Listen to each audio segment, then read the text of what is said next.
Good evening. Salam alaikum.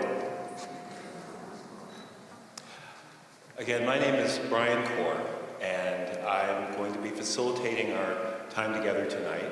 I'm the director of the Peace Commission for the City of Cambridge, and I'm just very gratified that all of you have made time to be here today. We know we are here tonight for a community meeting in this very difficult time to discuss and learn more about what the process will be with the fatal officer-involved shooting. Justice for Faisal! Justice for Faisal!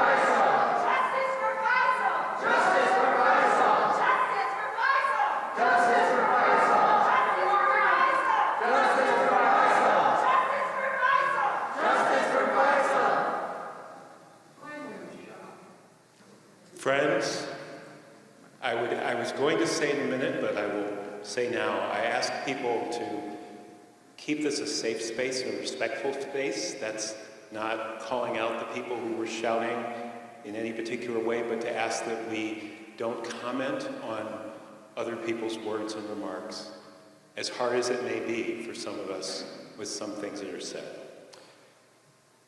As I was about to say, the fatal officer-involved shooting of Syed Faisal that occurred last week.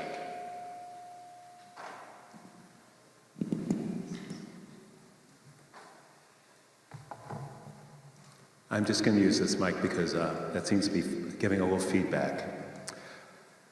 So again, for people who are Bangla speakers, we have translation. I keep mentioning it because I see more people come in. We have headsets, so for people who speak Bangla and would benefit from simultaneous translation, that is available.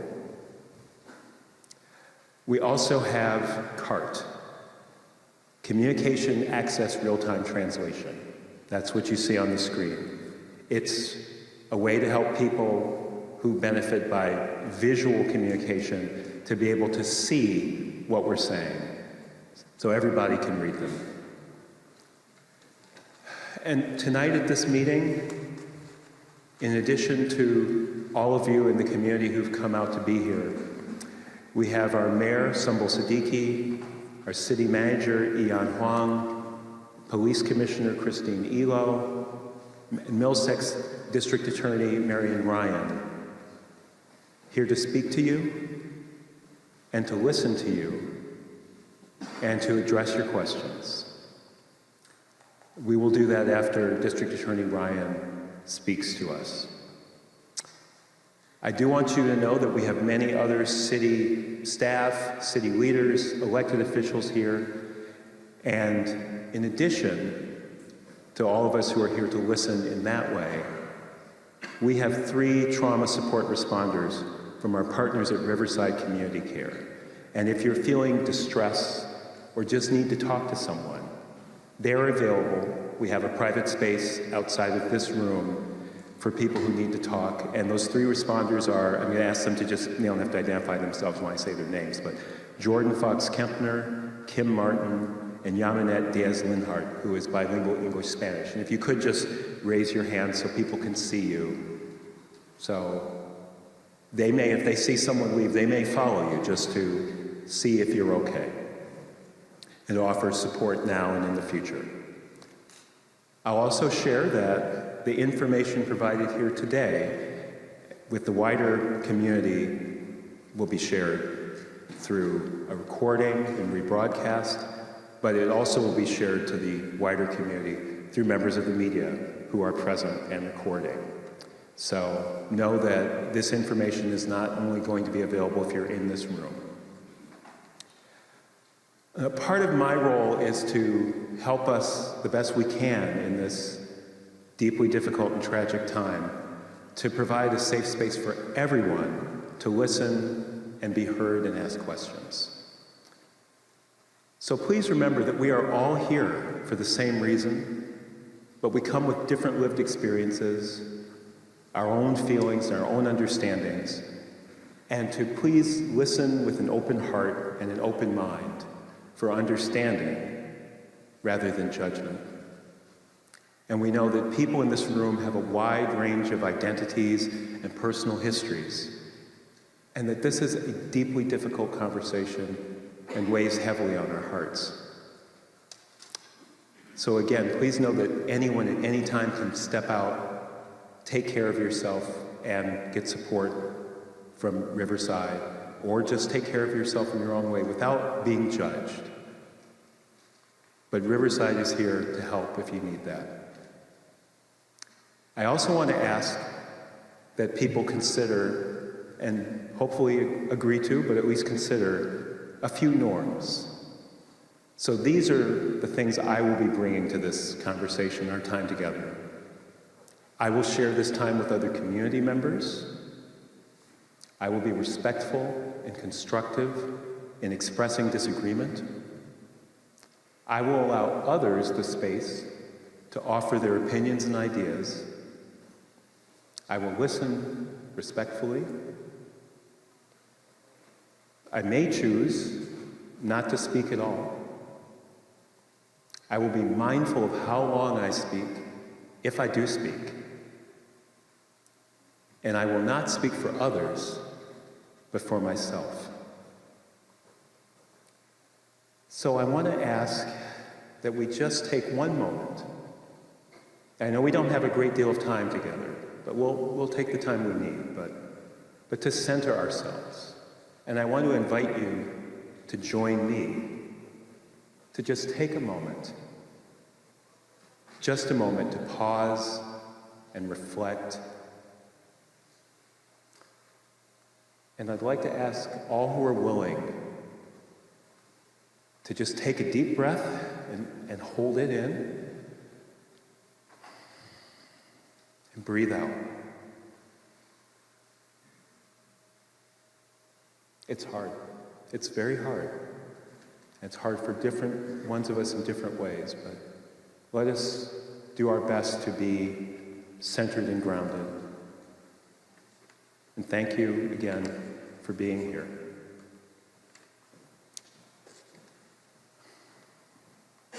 So my next task, responsibility, is to introduce our mayor, Mayor Sumbul Siddiqui, who I think needs no introduction. We're not doing that kind of formal thing, but I know that she has been at the heart of the reaction to what has happened, and I'm so proud to be able to work by her side.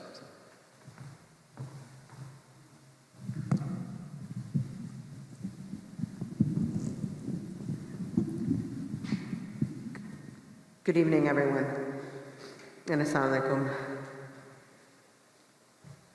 I want to thank everyone who's joined us tonight. I'm also here along with my colleagues on the City Council, Vice Mayor Mallon, Councillor Simmons, Councillor McGovern, Councillor Zondervan, Councillor Nolan, and Councillor Carlone. We also have our reps, Rep Connolly and Rep Steve Owens, who've joined us, along with our superintendent, Dr. Greer. She and I have been speaking particularly about the impact of everything on our young people and what we can do. I know my school committee members, Member Fantini, Vice Chair Rachel, Member Wilson, Member Weinstein, Member Hunter are all here as well. This has been a really difficult week for the entire city. And I know the pain is very fresh. I encourage you to take advantage of the professional services that Brian mentioned. All of us have different grieving processes, and it's important to identify the support you need to get through this challenging and confusing time. Tonight is the first in a series of meetings to present answers that are currently available and to lay out a process that is underway. District Attorney Ryan's office has full jurisdiction in this matter, and she and her team, they've made themselves available around the clock to speak to us, and the city is fully cooperating with her investigation. While the investigation is underway, I've also called a special meeting of the City Council next Wednesday at 3 p.m. to discuss protocols, processes, and training of the Cambridge Police Department. That meeting will be open to public comment and will be the first of numerous meetings to hear from the community and for the City Council to engage in discussion with the Police Department. You can sign up for that meeting by going to cambridgema.gov/citycouncil, and we'll provide more information. To Faisal's family and friends, my heart breaks with you. This tragedy has caused deep pain in the Bengali community, and I understand it feels as though the city you've called home has failed you. Insofar as I'm able to repair this break, please know that I'm committed to doing so. We have a long and challenging road ahead, but I am with you. Everyone who wants to be heard tonight will be heard. All your comments and your questions, we want to hear from you. And I thank you for coming during this really difficult time. I'll turn it over to Brian.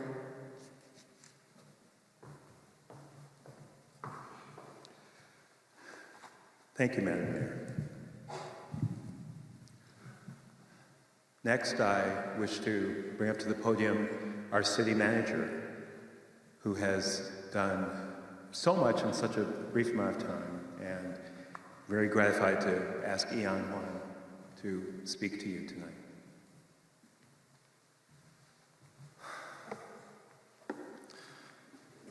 Good evening, everybody. My name is Ian Huang, and I'm the city manager for the city of Cambridge. And I know this is a bit of an introduction of myself to many of you. The city manager is the chief executive for the city, and so I oversee the departments of the city, including the police, and I am appointed by the city council, which includes the mayor, the vice mayor, and the other councilors. And my job is to implement the policies and the directions that are set by the council. And this has been an incredibly heavy start to the year for all of us. And I would say that I started this role 4 months ago in September, and did not expect that I would be standing in front of you in this moment. I will say that my heart is deeply broken to be here in this moment with each of you. I heard how much pain there is in the community. I heard it at the protest on Monday. I hear it right now. I heard it at the council meeting, and there were a lot of you, I think, who were there at public comment. And I've been in conversation with the mayor, with the vice mayor, and with the councilors very closely over the last week to talk about how we process this as a community. What we can discuss about the event, that's the purpose of tonight. And I will say I especially hear Faisal's family, their calls for justice, to understand what happened. And I want to recognize that this kind of an event really erodes the trust that you have in the city, and that is part of why we are here tonight. That's why we are up here, not to be up on stage and to set this up as something where you are protesting us. We are part of the city, just like you, and our hearts are breaking. And I think that one thing that I hope that we can recognize or we can communicate is that, you know, we are trying to be in this together. And I know that this will be a difficult set of months as we have these conversations. And I really appreciate District Attorney Ryan for being here to help explain the process of the investigation and the inquest that will happen. But I want to say that we are here to be with you, to answer your questions. We are committed to transparency. And where this investigation goes, we are committed to accountability. I will say that it will be a long road, and I think as many of you know, it will be some time before we have the full facts, and we will really understand exactly what happened. And know that will be hard because we want to know now. And I think the other commitment I will make is we are always committed to do better. And I think in this moment, it's particularly difficult to hear. And yet, I have been with the city only a short period of time. I have gotten to know our police commissioner, Commissioner Elo, who is on stage with us, and her leadership team. And I believe in this police department, and that is a hard thing because I know that that is not what many of you feel. And this is a really difficult moment. And I know that's part of the conversation that we're having tonight. But I will say that we are not going to wait until the final inquest process is complete to be having this conversation or to be talking about where we can do better. And so I want to thank everybody for being here. You know, this is not something that we are looking to avoid. This conversation is not something that we are looking to hide from. We are here to be with you and to hear from you, and we are a community together. So thank you for being here, and I know this is a really hard night.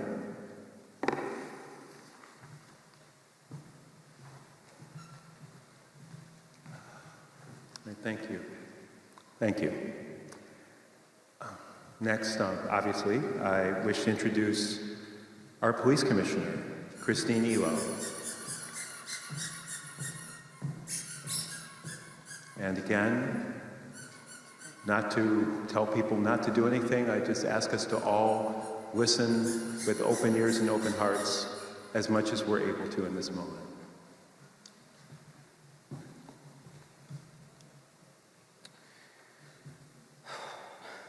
Thank you for allowing me the opportunity to speak today. I want to again acknowledge the tragic circumstances that have brought me here today. A life has been lost.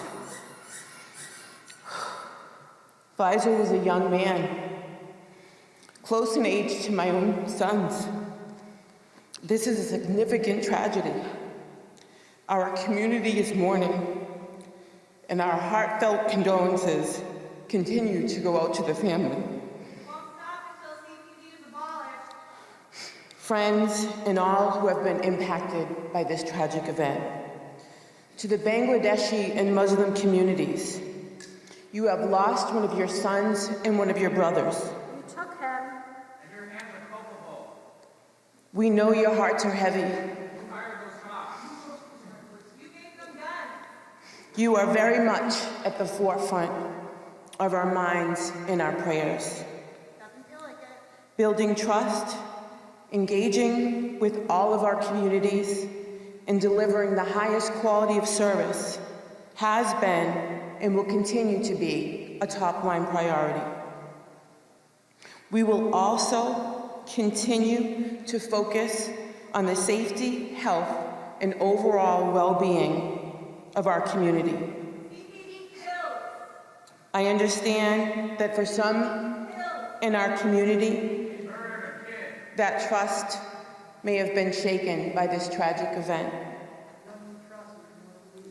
I know it's early, but please know we are committed to working with all of our community members to heal from this tragic event and find a path forward where we can strengthen the relationships we have worked so hard to establish, and so we can continue to be a valued resource to all who live, work, pray, and play in our community.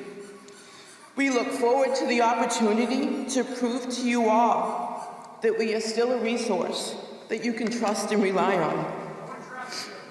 As difficult as this may be, I would also like to encourage patience as this investigation continues and all of the facts and circumstances surrounding this tragedy are determined.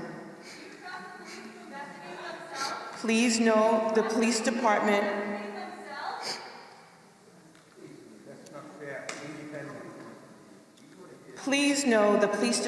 is committed to a complete and transparent investigation. We are fully cooperating with the District Attorney's Office in her investigation.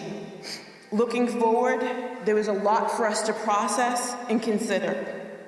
This is an important time to be introspective and to identify how and if we can do things differently, and how and where we can be better.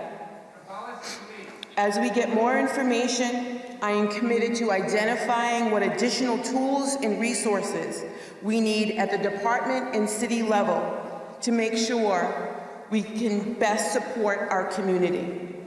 Tonight, while we may be limited in what information we can provide due to the ongoing investigation, I will answer as many questions as I can, particularly general questions about Cambridge Police Department policies, procedures, and training.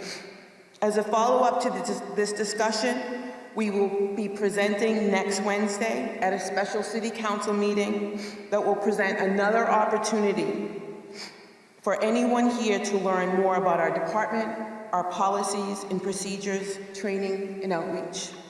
Thank you for having me. Great job.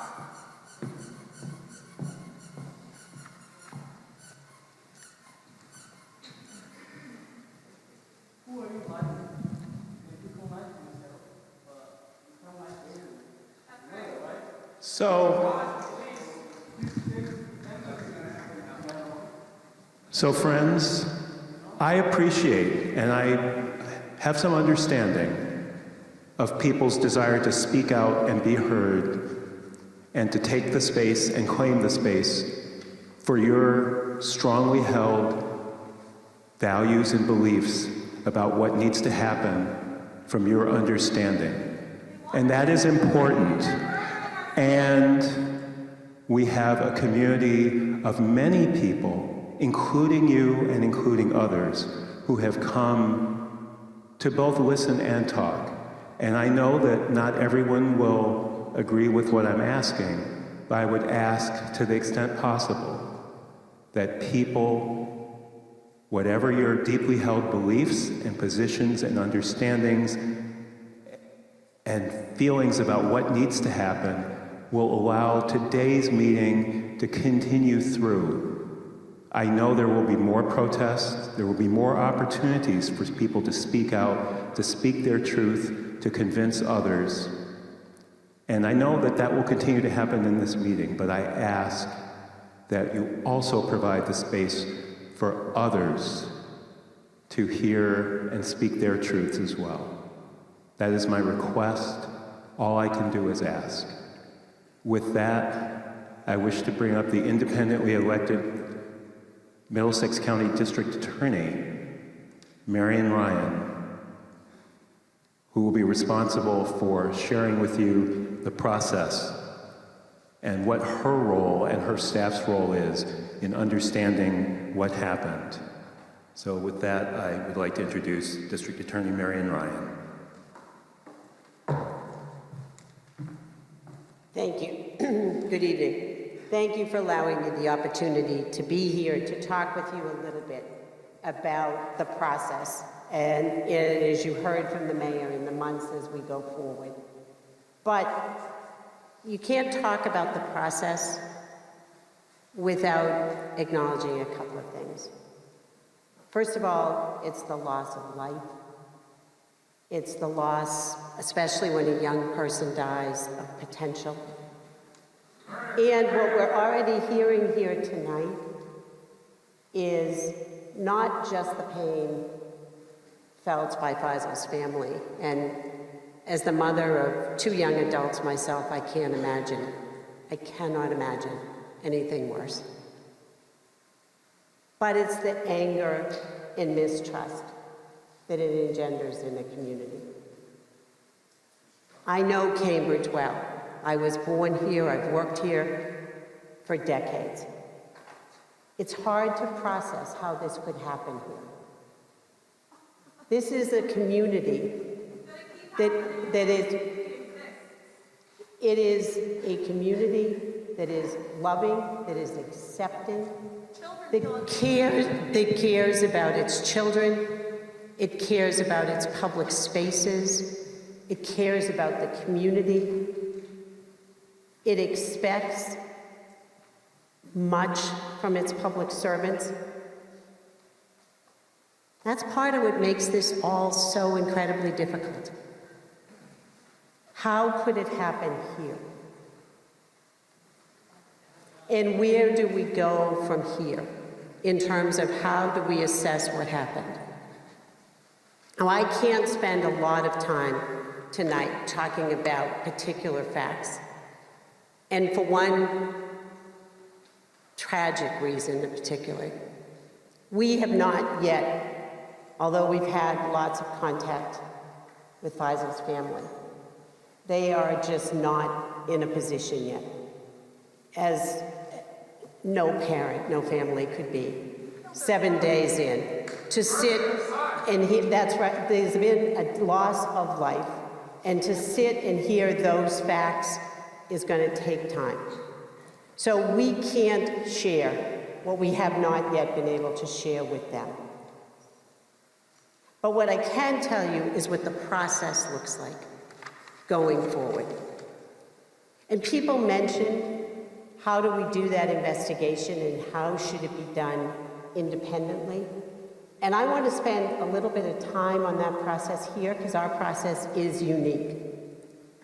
And it is unique because in the rest of the Commonwealth, and in fact, in pretty much all of the rest of the country, what happens when there's been an officer-involved shooting is there's an investigation by the district attorney that is largely done in confidence, and at the end, there's an announcement, and you've all probably seen those. It's usually a 1 or 2 sentence announcement that says the shooting was found to be justified or not justified. I've been a prosecutor for a long time, and I never felt like that answered the questions that the communities had. I also felt that although many, many officers probably do a great job at those investigations and they're done fairly, it's not unreasonable to think we work with local police departments every day, and people were not wrong to wonder if sometimes those relationships were so close that they affected what happened. And the other thing that is so important, we all have access to lots of information. We see and read lots of things, we see people post things. And what matters in an investigation, what matters in a community, what matters, and I know this to be true, what helps a community to look at itself, to be introspective, to heal and to go forward, is to have the real facts of what's happened. Why don't you charge the cop with murder and then do the investigation? So in 2018, in Middlesex County, we made a change to our process. It is a change that incorporates all that we believe to be fair and reasonable. Because if anybody else, there is an investigation and we've gone through that, where do we go when we have those facts? We don't go into an office and have the district attorney make a determination about that. We go to court and we have a judge, a neutral judge, hear witnesses who come in, raise their hand, and testify under oath as to what they know. We allow people to ask questions about what's happened, and we ask the judge at the conclusion of all of that to make a determination. And here in Middlesex County, that's what we have done for the last 5 years. So what happens is, we have been and will continue to be gathering evidence, to be interviewing witnesses, collecting video, collecting other kinds of things that are out there, doing forensic testing.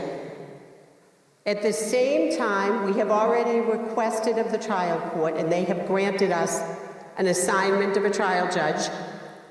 And when we have finished that investigation, we will convene what's called an inquest, the judicial proceeding, where the Faisal family will be able to be there. If they have an attorney and they want to bring that attorney with them, they can do that. The officer involved will be there as well as his or her attorney. Witnesses come in, they testify just the same as in any other court proceeding. The regular rules of evidence don't apply to that hearing. So a judge can permit the family's attorney, he can permit the officer's attorney to ask questions. The judge, as well, unlike most other proceedings, is not confined by what evidence or witnesses they may be. The judge is fully empowered to say, you know what, I'd like to see somebody else. I'd like to know what you found about this. So the judge can intervene and ask questions, ask for additional evidence. That proceeding goes along as long as it takes. They're usually somewhere between 5 and 8 court days. When that proceeding is finished, the judge reviews all that they've heard, and the judge issues a finding. The judge's role is to answer 2 questions. Was the death the result of criminal conduct? He answers that question yes or no. And if the answer to that question is yes, then the next question he answers is, can you identify the person who is responsible for that criminal conduct? And he answers that question, if he or she can, with the name of a person. When they are finished, I'm happy to do those questions, but let me go through the process first. When they're finished with that process, they then send to the district attorney's office, the judge sends to the district attorney's office that finding that they have made. And they are usually somewhere between 20 and 50 pages, what their findings are. And then we can be guided by what the judge has said.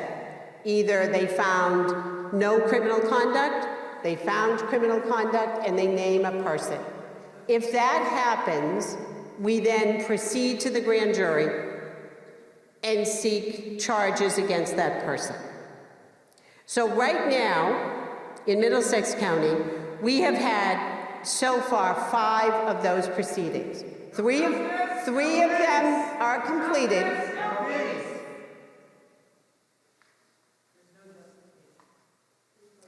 Three of those inquests have been completed. You can go on our website at middlesexdasoffice.org, because when they are finished, another benefit of this is, when they are finished, we publicly release everything.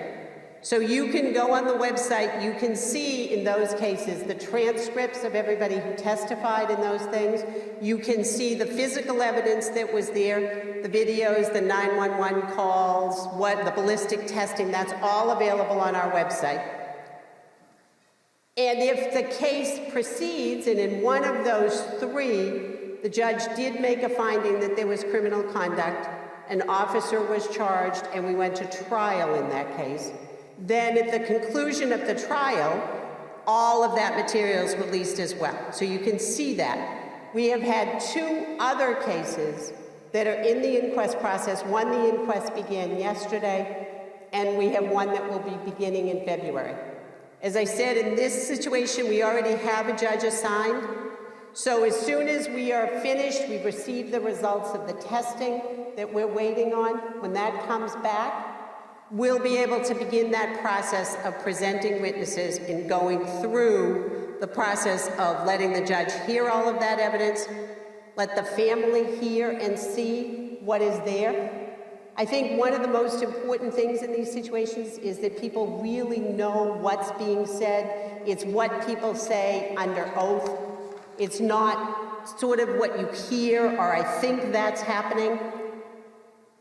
And I'm not passing judgment or saying that other parts of the country or other parts of the state that do it differently, there's anything wrong with that, but I think this process is designed to be a process that helps a community. It helps people to see and hear what there was or was not, and it brings an independent mind to making the determination of what happened.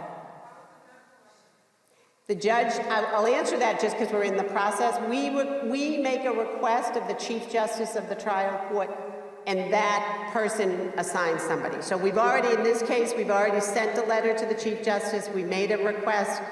They're in the process of sending us the person who's going to be assigned to this. It's always a person who doesn't typically sit in the geographic place where this happened. So the likelihood is that they wouldn't know or have any connection to anybody who's involved in the situation. As far as the timing, there is the timing to getting whatever testing from the medical examiner's office, all of that, waiting on that to happen. And then we begin the process based on the judge's schedule, whenever the judge assigns when we're going to be heard, and then the order of days that it takes for the judge to hear that. The judge then has time, when the process is over, to make the findings that he or she is going to make and to write what, as I said, and if you look on our website, you'll see it's a pretty extensive set of findings that the judge writes, and they have ranged from about 20 to 50 pages. Because the judge typically goes through and recounts, this is what I heard from this person, this is what I heard from this person, applying this standard, this is where we are. So that process is very thorough. It doesn't at all prevent, as you heard, the city having conversations about other things or other changes the city may want, but that is the process that we are going to employ in this case. So I think it is a very effective process. I think it is, as I said, good for a community. And I know that it is something that, if you think of the pain of loss from a family, not ever having as much information in the answers to questions makes that almost unendurable. So it is a very different thing for a family. It gives them that opportunity to be there, to hear things, to see everything, and to know that the outcome of what's happened here really is entrusted to somebody who's very independent. So I am grateful to all of you for being here tonight. I am grateful to have the opportunity to be here to talk about what it is that we do. I'm going to be here all night. I am happy to answer whatever questions people have, and I'm hoping to really learn from all of you, from the questions that you have from us. I'd be happy to take your question, but I think I have to give it back to Brian, because I think that's his job to moderate all of that. So thank you.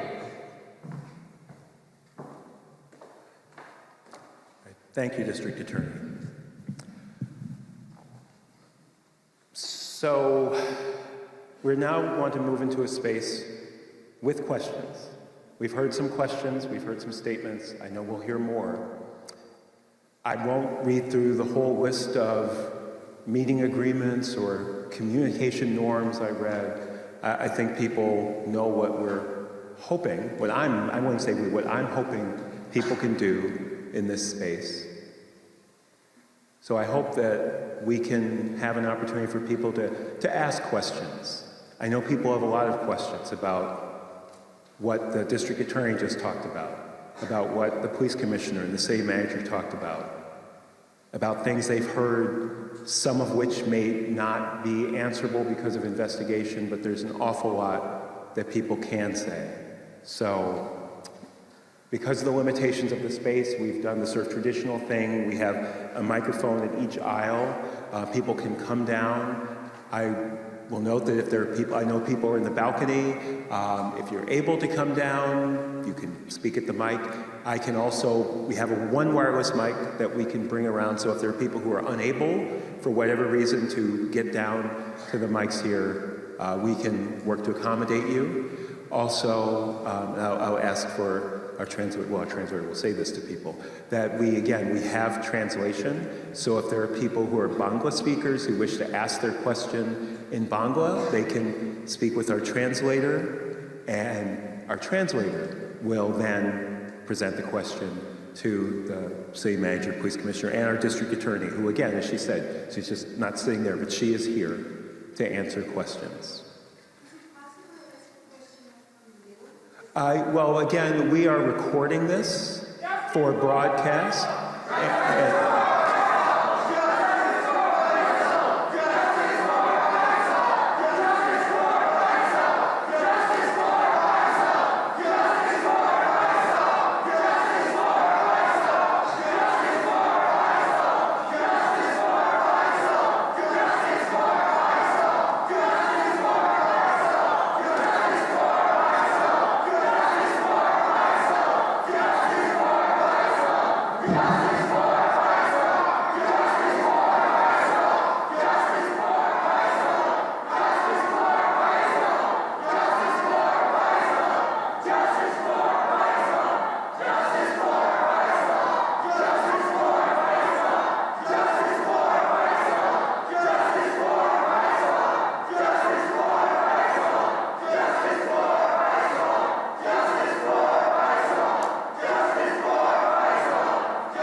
I see that there are people who are waiting to ask questions, and I would ask our friends from the Party for Socialism and Liberation, who I hear you, I understand you, and there are other people in our community who have questions. So I appreciate what you're sharing with us, what you're saying to us, what you're telling us, and I would ask you to allow the people who have come with questions to ask those questions. You may also have questions and ask questions. That is fine. But please respect those who have come here to have questions answered and addressed. So I see a question here. Hi. Who is going to gather the evidence, like the video evidence? Is it the police themselves? Because when I filed a complaint against the Cambridge Police Department in the past, I actually found more video evidence of what actually happened than the police did themselves. And they said, what are we supposed to do, knock on every door and ask everybody for evidence? And they didn't do it. So I'm wondering who's going to gather the evidence. Is it the police themselves?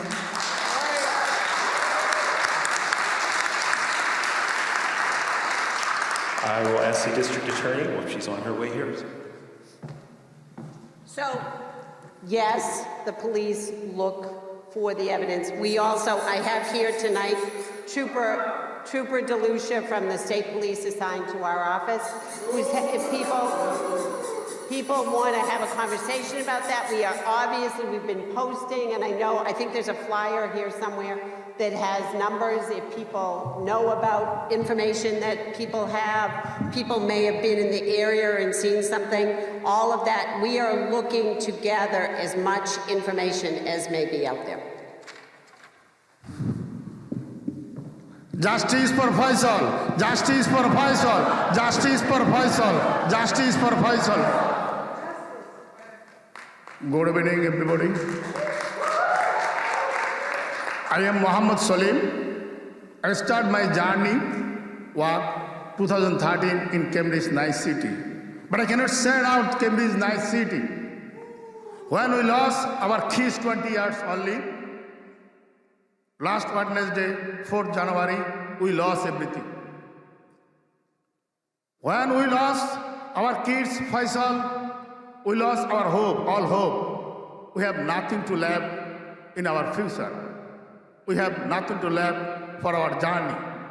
So, my question to the police commissioner, my question to the district attorney, my question to all the officials who now in the here. When we see media release one video, Faisal is running without shirt, behind 4 police officers running. My question, why they not stop the Faisal without shooting? Why they do not stop Faisal without shooting? Faisal, Syed Faisal, maybe only 100 or 80 found. But those police officers running behind 4, they have more than 20 pounds, 200 pounds, sorry. Why they not stop without shooting? Second question, there is only option to shoot the chest. Why they not under the knee or any others? Why? What is the training of the Cambridge police? What is the training of the Cambridge police? Shoot to the chest, not to the under the knee. So, last question, of this here.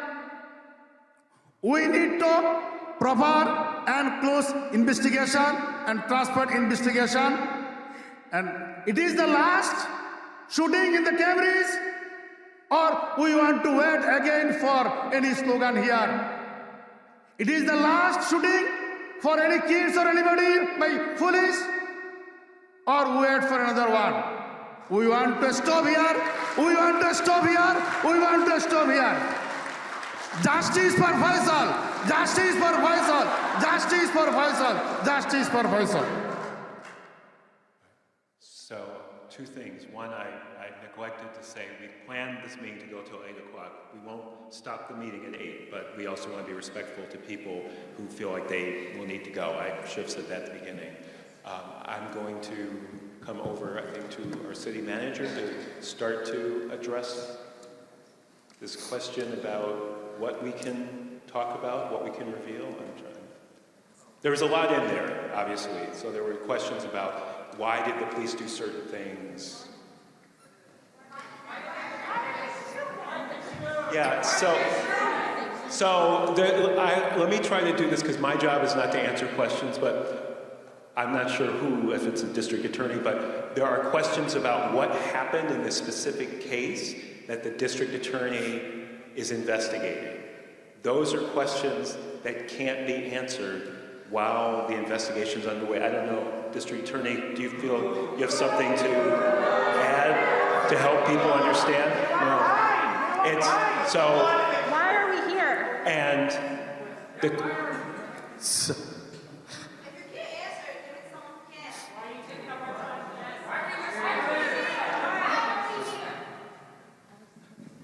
Thank you, Brian. I think maybe it'll be helpful for us to just be a little bit clear which questions we should answer, because I think the purpose is for us to be here to answer questions. I think what's really difficult is some of this is a really difficult conversation where I wish we had better answers. I think.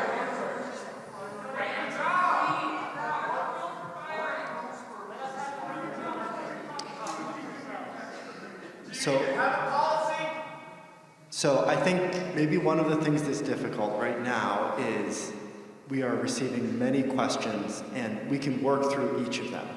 And so, Why well, did you I've kill heard, him? I have heard questions about policy, about how police officers are trained, and I think we can start with that, and maybe we Yeah, can go from there. if she can walk us through the process, the training process, what they go through. This officer is 7 years in this police department, right? Yes. So I'm assuming he went Yes. through training process. Yes. So can you walk us through this is what you do? So what I can walk you through when it comes to use of force is there is a force continuum that we have to go through when we're encountering somebody. So I'm going to just speak generally about that. And there's levels of resistance. You have a compliant person, you have somebody who is passively resisting, then actively resisting, and then you have somebody who's causing, could cause harm. And we have to go up through a use of force continuum. In some cases, depending on what we're faced with, we won't necessarily go up through the entire force continuum, depending on the circumstances of each case. So specifically when it comes to lethal force, we try to go up through a continuum. We want to start with the lowest level of force possible. We want to try to gain voluntary compliance. And then if that doesn't work, we move up the continuum and again try to gain compliance. Our whole goal and what we value more than anything is the sanctity of life. So we're trying to, resolve a situation as peacefully as we possibly can. And each situation is different and each circumstance requires different levels of force, just generally. But I can try to answer more specific questions about what the use of force policy is. And if I can just say again, on Wednesday, we are going to be talking in depth about our use of force and training, and you can see slides and exactly how we go up that force continuum, which I think will be really informative. Okay, so you mentioned transparency, and you guys gonna go through this, right? The officer who killed this boy, he's in paid leave, maybe having margarita in Florida. Why aren't you suspending him, firing him? Say, hey, look, as long as the investigation goes, you are not going to the street and you're gonna kill someone else. If it is in your power, you can do it, but you decided not to do it. You decided to give him a paid leave so he can go have fun. The second fold is, in my second fold question, So, second I'm fold- sorry, can we at least allow our brother to ask his questions without the shouting over him? Yes, so my second fold question is, there are officers are going to Faisal's friends and family's house at night, knocking doors. It is in your power to stop that. Can you commit to this community that you're gonna stop that and make sure that happens tonight? It is in your power. You don't have to go through any investigation for that. So can you please commit to this, all these people, that you're gonna make sure that happens? So I know that we're talking about an active investigation. I really want to look to the district attorney as far as what those processes are. We are, again, involved in an active investigation into this incident, and that's, really all I can say about that, and that does require us to talk to people. I do understand that this is, really upsetting to people. You can go during daytime. There is time period you can go. Do not, because right now, we don't trust you. You lost your trust. So when you come at night, me, my friends, my families, my community are scared. You may kill me. I don't know. I don't know what your intention is. So can you please at least stop that? Do it during daytime. When it's dark, don't come to our houses. Stop it. And when are you gonna suspend that killer officer? Until the investigation is done, he is no longer allowed to come to Cambridge Police. Because my kid, just like your kid, my kid asked me, he goes to UMass Lowell, said, Dad, am I safe in Cambridge? And I said, no, you're not. No, you're not. Because he is still in paid leave and he's having margaritas. I don't know what is he doing. So can you please tell these people, because they want answers. They want to be safe. They want to be able to sleep at night. We can't. I understand the pain that's here, and what I can tell you is there's going to be a complete and thorough investigation, which we are cooperating with 100%. And, you know, we want to work hard to regain that trust. I understand that people are hurt. I understand that trust has been shaken. I'll tell you from the bottom of my heart, I want to regain the trust of our community. This means a lot. This is a place where I grew up. This is a place that means a lot to me. The children, I have children, right? This community means a lot to me, and I want to heal from this. Just first step, you can just fire him. All right, so I appreciate the brother's statements and questions, and I would ask that we go to our next question person. Oh, yeah, sure. Well, you can go to me. We'll have lots of questions because you didn't answer his. And I will ask that people ask maybe one or two, because part of the challenge is when there are long statements with 7 or 8 questions, and there are a lot of people in line. So we're here, and we ask that you give us the space to try to answer the questions, even if you don't expect we have answers. Yeah, I'm Fatima with Muslim Justice League. I think most people here will be fine with me asking multiple questions for the community. I would also appreciate if the DA can be on stage, because I thought we were going to be able to ask questions of all 3 of you. Is that correct? Okay. So... And I'll just say, if you have a question for any particular person, you can certainly say that.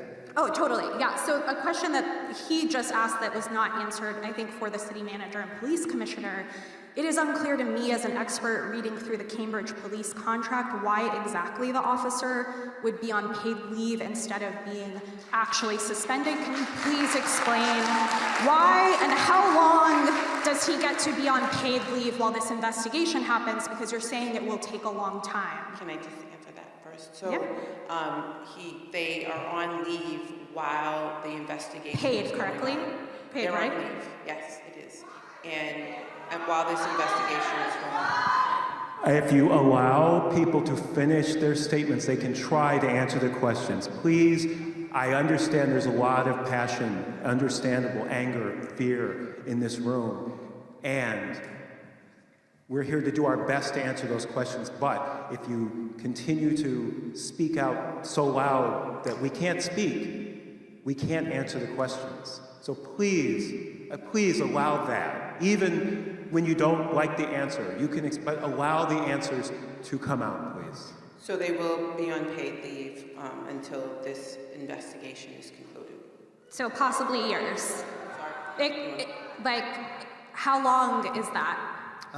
Maybe I can just jump in. I will say, I think I just want to recognize that there are many people in this room, and I understand it, who believe they know the answer already.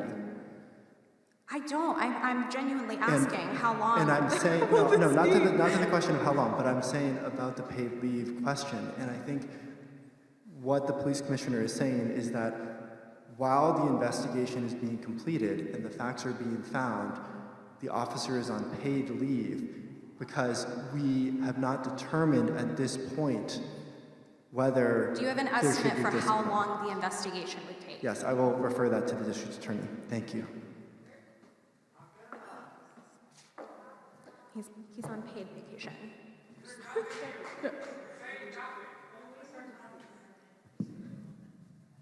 As to the answers to some specific factual questions, as I indicated at the beginning, we have not yet had the opportunity to have a full conversation with the family.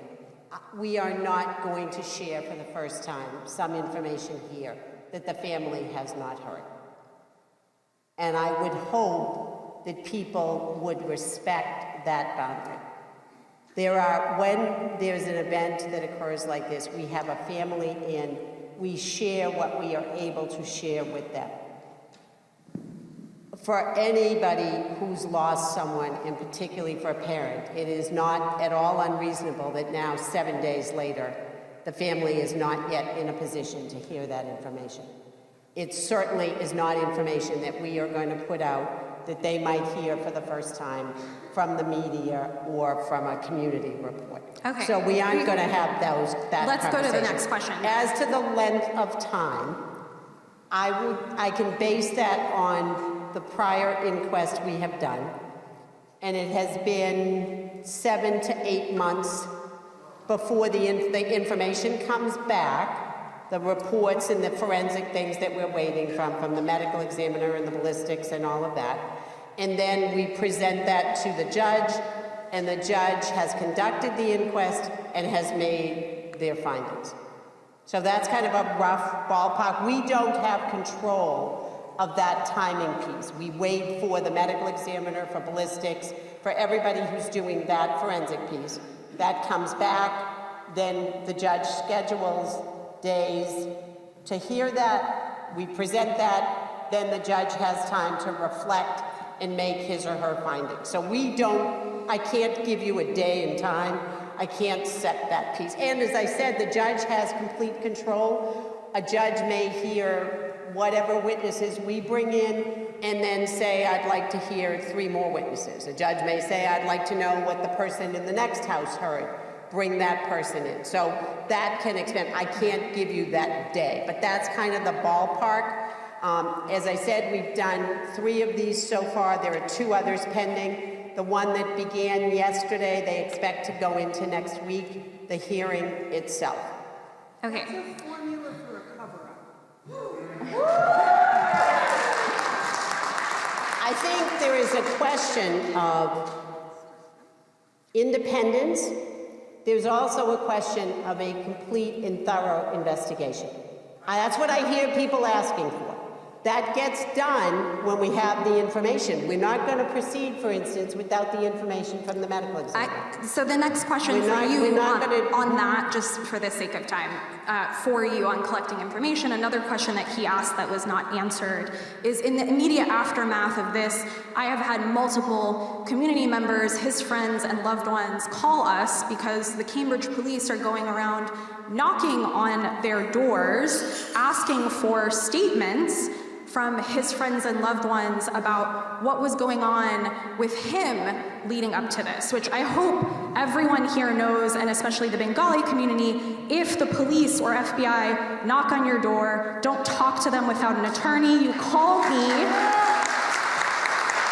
I'll get you an attorney. I completely agree with you. No one ever has to talk to us. So there is... But I'm sure you know that knocking on people's doors for whom English might be a second language is, of course, intimidating, and people might not realize they should have an attorney present. I agree with you. I agree with you. And we are happy to... There are 2 kinds of talking to people. There is, first of all, what we call a canvas, where people go through the neighborhood where something happened. We are literally going door to door asking whether people are home, whether they were home, whether they might have heard or seen something. Do they have a camera on their home? Would they be willing to allow us to access that? So that piece, we were doing that much of the last week, talking to people in the neighborhood and in parts of the city where this event unfolded. Yes, we are doing a thorough investigation. That includes people that, as you can imagine, what often happens when you're doing an investigation is I talk to you and you say, oh, so-and-so worked at this place, or something else. You give me some other piece that we're following up on. No one has to talk to us about that. We are happy, and that's why I have the folks from my office who are doing the investigation here tonight. We are happy to facilitate doing that in any way that would make people feel safer.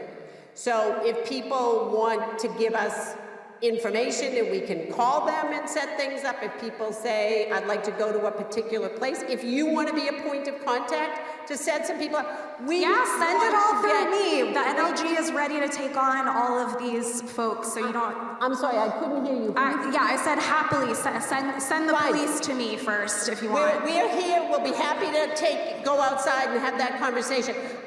We are committed to getting as much good information as we can get. We will do And whatever are it you makes canvassing people... are you canvassing the officers, friends and families to understand what was going on in his life that led to this We are murder? doing a full investigation, yes. Yes. Yes. Yeah, I'm sure, knocking on their doors. One of the reasons I am here tonight is we are committed to an independent, full, and thorough investigation. We want to get whatever information people want to share with us. I'm here, my staff is here, we will set it up in any way that makes people feel. People share best when, number one, there is not a language issue, and we're able to deal with that. When people feel comfortable, people can have whoever with them they want to talk. That's what I'm here for tonight. So I am happy to do that. I will be here till the end. My staff is here to set up whatever we need to make people feel comfortable and safe to do that. Great. Just a reminder for the community, the National Lawyers Guild, myself, the Mass Criminal Defense, we have attorneys ready for you. If they show up at your door, call me. Question for the city manager. This community has raised over $50,000 already for the family, held the janazah, we had a memorial yesterday. What has the city offered the family besides your condolences?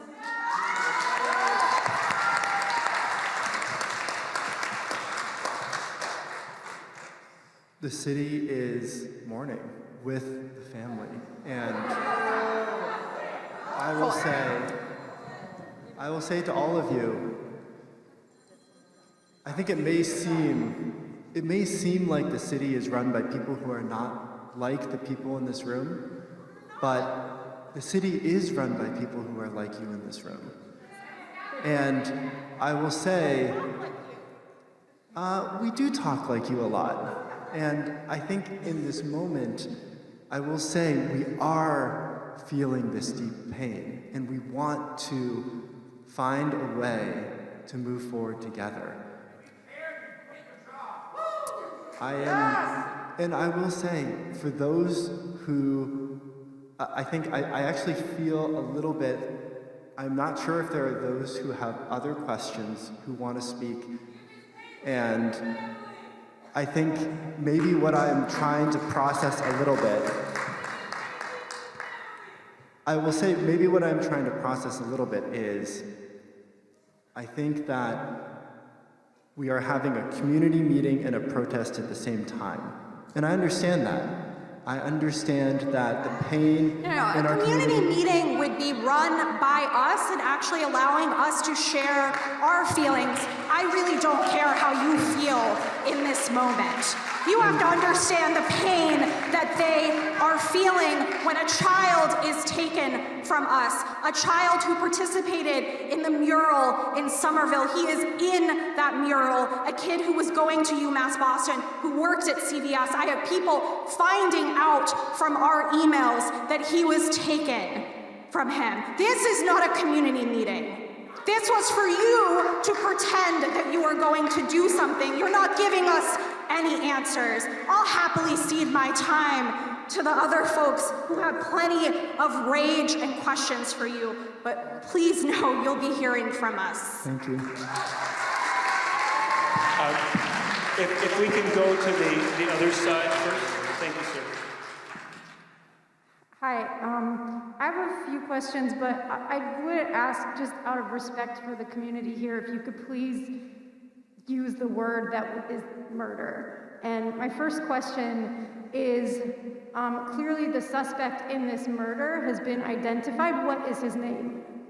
Or her name, or their name?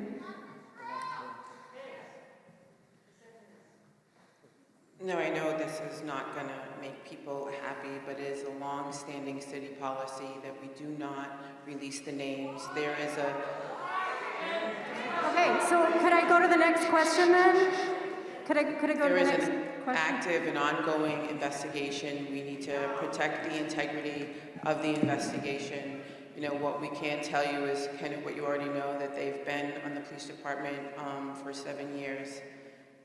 And that's all I have for that. We are not releasing the name at this time. What I will say is, as the district attorney mentioned, when this inquest process is over, everything, including all of the names, will be released. So you will be able to see all of the names and all of the details of this tragic incident. My second question is, and I think maybe other people in the room have experienced this too, when witnessing police violence against a neighbor, the police came and they tried to take my phone, and they said because I was trying to record, they had the right to take my phone, and I'm wondering if you could tell now, and then they came looking for me a year later on my way to work, and I think it would be helpful for all of us to know what our rights are when we are seeing something, if they're just going to take our phone away. And my other question is, I think that a lot of people in this room, this is more of a question for the elected and unelected people who are running the city budget, right? Like clearly this was a situation where somebody needed something and the police were sent instead and chased him down and killed him. Okay, I think a lot of people in this room don't want a $73 million budget for the police department. And when the mayor,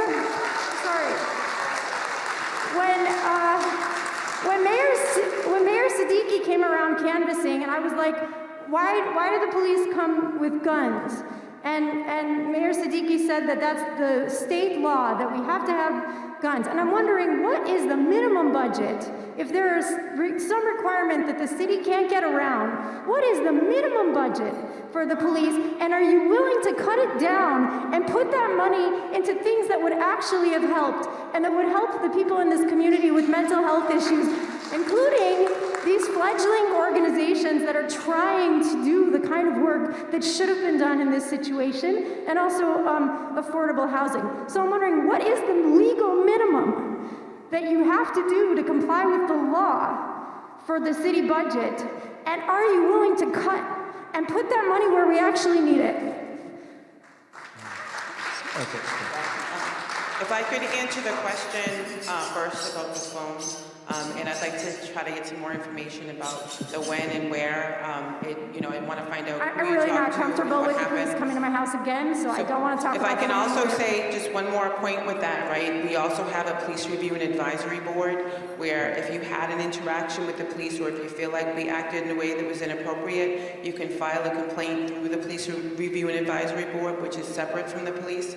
So I'd like to know more about the information so we can be responsive to. No, but I don't think it's safe or comfortable to file a complaint with the police about the police, and I certainly wouldn't do that. Amen. But thank you for sharing that information. And then to the Could you budget. answer, and you're the unelected, and then we have some elected officials. Now I'm wondering, what's the minimum, and how low can you push it so we can actually have a city with affordable housing and real public safety? Okay. If I could just speak to the budget, I will just say it's a difficult moment to be having a conversation about the budget. The budget process is about to kick off, and so there will be opportunities. The council is going to have input. That is the way that our city governance works. The council is elected. We then have public hearings about the budget, and the council votes on it.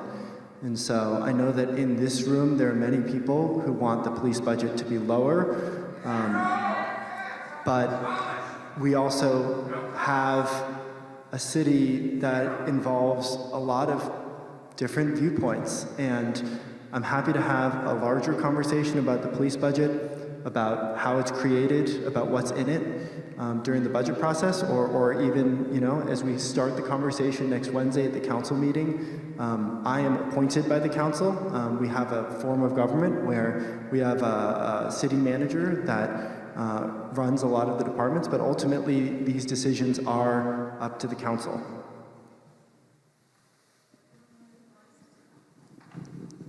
Thank you. First, I want to say that I am here because I think that something other than murdering that young man could have been done. He could have been shot in the foot. He could have been rushed by the police officers who were there. He could have been tased. Something could have happened other than murdering him. That's number one. That's why I'm here. Resident, homeowner, and taxpayer. I'm also here because this touches my heart because this happened to me and to my family. So I know what it feels like. I want to applaud you for your comments, and I respect what you had to say, and I respect your commitment. I applaud what you have to say, DA, for sharing the process. It's going to be a long and grueling process, and believe me, when it's over, we will not be happy with the results.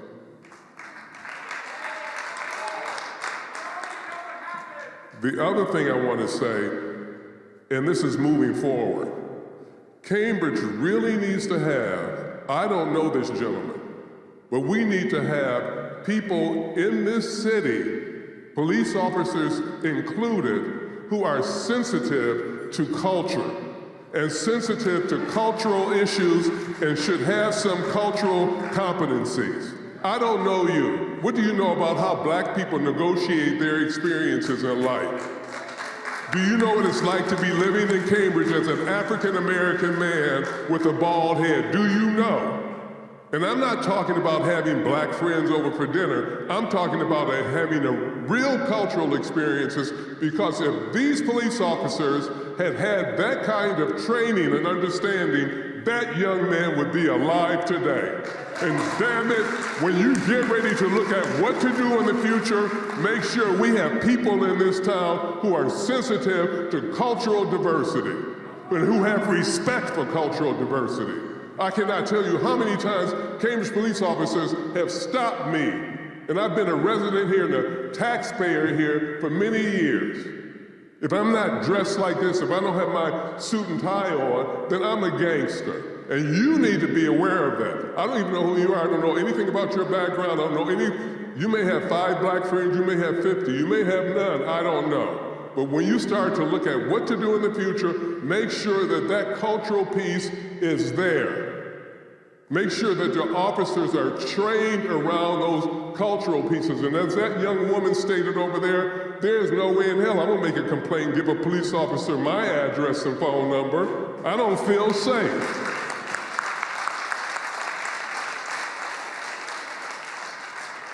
Yeah. My name is Kenneth Riley, and I came down here tonight. My dad was the headmaster at the Moore School. So I was born in Cambridge, grew up in Arlington. And my heart goes out to the family going through this. This is really sad. But I know what it's like to lose a loved one. My son was killed.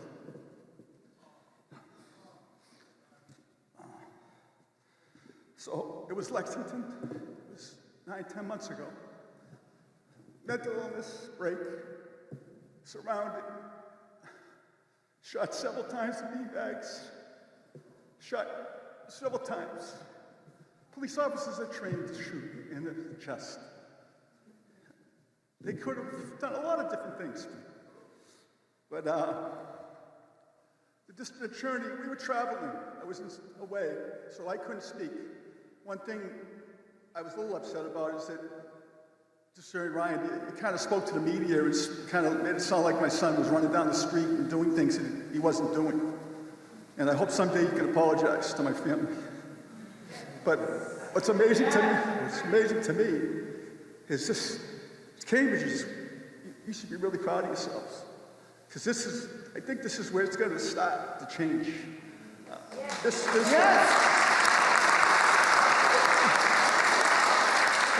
I'm not going to get into the DA stuff. This is some misleading stuff there, but it's a disconnect between the police officers and the mental health of what happens to all of us. It has to do with there's a program at Arlington that's maybe make a difference where someone who's trained in mental health will go to certain calls. There's certain homes in every town that people with mental health issues live. There should be an ongoing communication of who those people are and what their needs are. And it has to broaden out to almost everybody. But it doesn't do that because the police don't talk to the mental health industry, they don't talk to each other. These extremes are brutal because these guns, I don't understand the guns part of this. Police officers shouldn't even have guns to a certain degree. You know?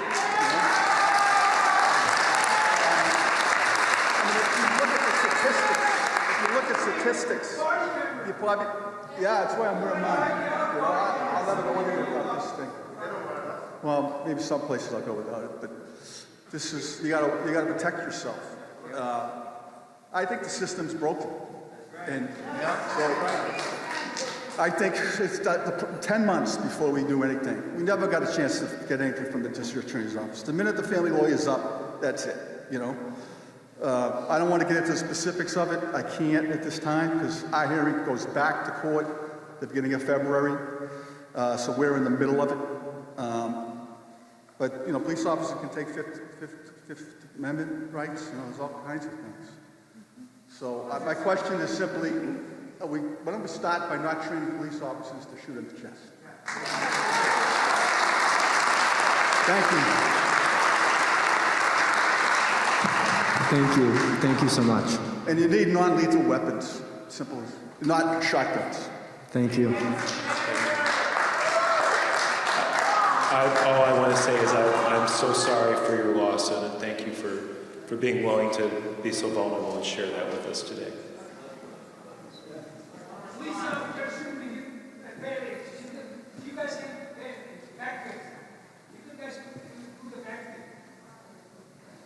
Yes, you've been talking about a fair and complete, thorough, full investigation.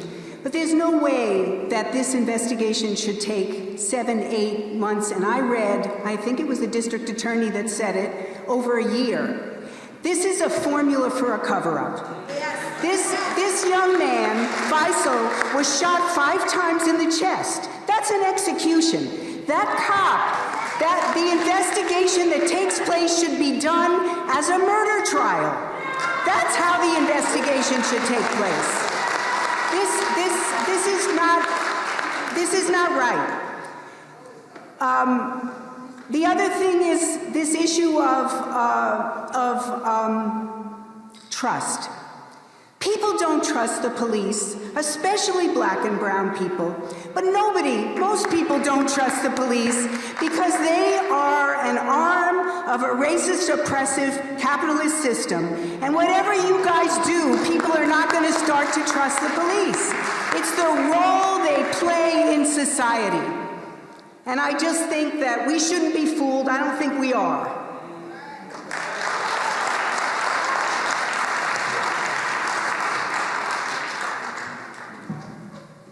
So here's what I've heard from you so far, is that the murderer of our brother is on paid vacation and you gave some bogus about that. We know that in just the last 2 years, multiple police lieutenants have had to go off the force for posting racist messages on social media. That's all we know about. And of course we know it's not just those two. How should I, as somebody who also went to UMass Boston, is also a brown man, when I walk down the street, how should I possibly feel safe? You know, you keep mentioning that you want to win back our trust, you want this and that, right?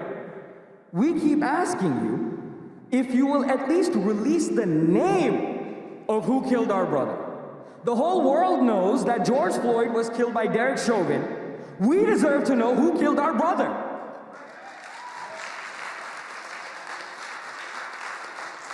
Now, you are probably going to say something like it's Cambridge City policy, etc., right? But you are the people with the power to make the policy.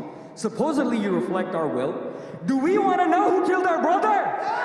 Do we want to know who killed our brother? Say yes if you want to know who killed our brother. We want to know who killed our brother. Will you commit? This is a simple question.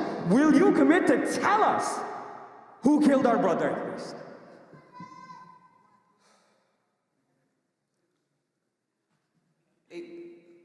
names will be relieved after the investigation is over.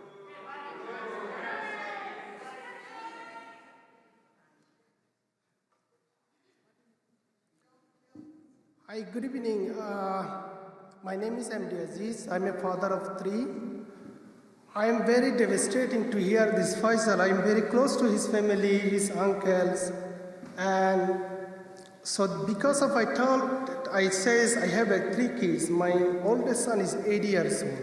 Once in a while, in a month, 3-4 times, I take to him the new Medford library, as well as there is a new mosque.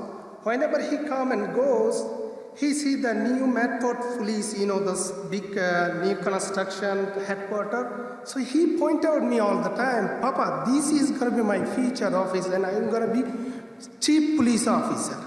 Now, a couple of days after these things happen, anytime I see anything phone, he comes, grab the phone, he read this message, he read this whatever post is, and because of he knows the kids, he says, Baba, from now on, I will not be a police officer. So these police officer not only kill the Faisal parents, hope, banish their health, they also kill a lot of parents like me.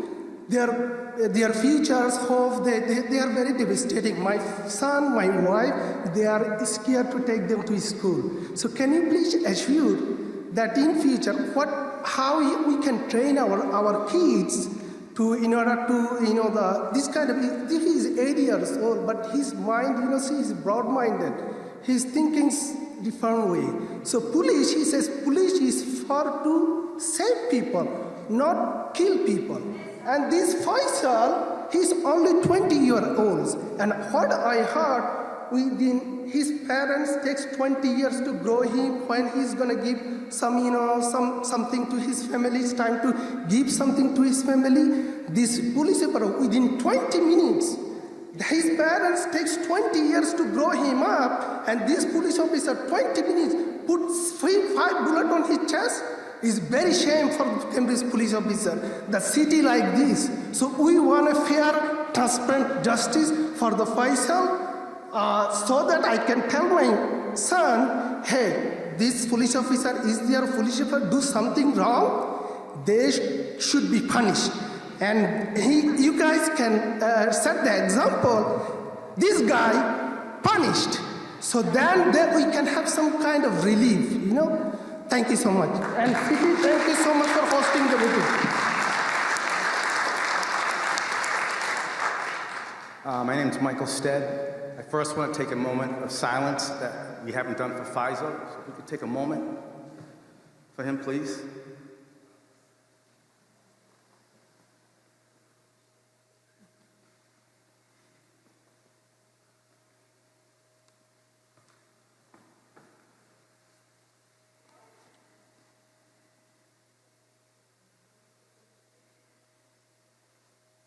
Thank you. I promised my mother I would do that. It was very important to her. Before I start, I don't have too many questions except that to help me, maybe help other people understand what's going on. And in no way is this any disrespect to the community, the Bangladesh community. One of the main reasons I'm here, I just saw when I was watching TV, the outcome of support that I saw the Bangladesh community show. And I have relatives that are in the police department in Cambridge. I do have some support for them, but I don't have support for ill justice. So I'm with you there. But I do have to say that we have to get all the facts.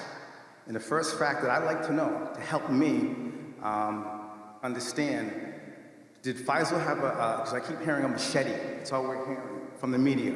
And the media has a way of influencing things, folks. So I just want to let you know, don't get caught up into that. If we work together as a community, not just the Bangladesh community, the Cambridge community, I see the black community, the white community, we have to work together. We can make change. But if we don't work together, it will be the same old thing. They want us to fight against each other. Let's not fall prey to that. I urge you not to. So my first question is, did Faisal have a machete or a long knife? Because that's what the media has reported, and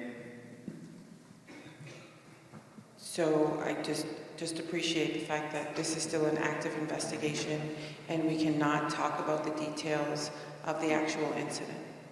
I'm sorry. okay, well, let me say this then. Let me just say this then. Hold on, folks, let me speak, please. So if the media is saying that, I know it's an open investigation, the police can't say yay or nay on that? I mean, because only reason I'm asking, I represent the Cambridgeport community, okay? We have a house that was pretty much like right there. Our tenants, our neighbors, they were afraid. So for the Bangladesh community, all we heard, right, that Faisal had a knife, a machete, okay? People were calling the police in panic, as I would think you were if that was your community, okay? So just understand that. That is what happened. So I guess at this point, we all have to wait till the investigation really comes out because we're all in the dark. And so before we pass judgment, let's wait. But you have my support. And I do want to say this to the Bangladesh community. You should absolutely hold the city of Cambridge accountable. Absolutely. And not necessarily the police department. I'm going to give you some information that you did not have. 625 Putnam Ave has always been plagued with issues. The police are there all the time. And so, because of that particular facility that is a city facility, has been mismanaged. So I believe if the city had did their job years ago, I don't think that this would have happened, because there would have been things in place. Even if Faisal was acting out, they would have had the proper security, proper cameras, where things could have been, maybe people could have been notified, authorities, quicker, before it got out of hand. And that is a fact. There's only maybe one city councilor that has really paid attention, but she's alone, and that was Denise Simmons. Can't do it all by yourself. But the fact of the matter is, we have to stand together. I spent 22 years working with the Boston Police Department Juvenile Unit. When we added to that unit, we used police cadets to run the program. I was a supervisor there. The main function of the civilian personnel that worked in that, we were part of like 2 human service companies. So we added that, but we were there for mental health issues. If kids had issues, which they do, we would get the medications from the families that they needed. We would check in on them. That program is gone now. It is gone. So whoever was talking about the money to help with the human service, yeah, the budget, money has to go there. Oh, it doesn't have to go there, but it should go there. If the city really cares, then they will really allocate that kind of money to get the right personnel. Not the ones that they appoint from their friends or whatever, but what I say to the Bangladesh community, I am here to help. I think if we work together and pull our resources together, we can make a change for Faisal. Okay? I understand your anger. I totally understand your anger. Well, maybe I don't, because I wasn't his relative, but I understand the Bangladesh community's anger, and I applaud you. That is one of the main reasons I'm here. When I saw all of you on TV, I was like, wow, this community really cares. But I realize also It's not only Bangladesh community, it's all. Okay.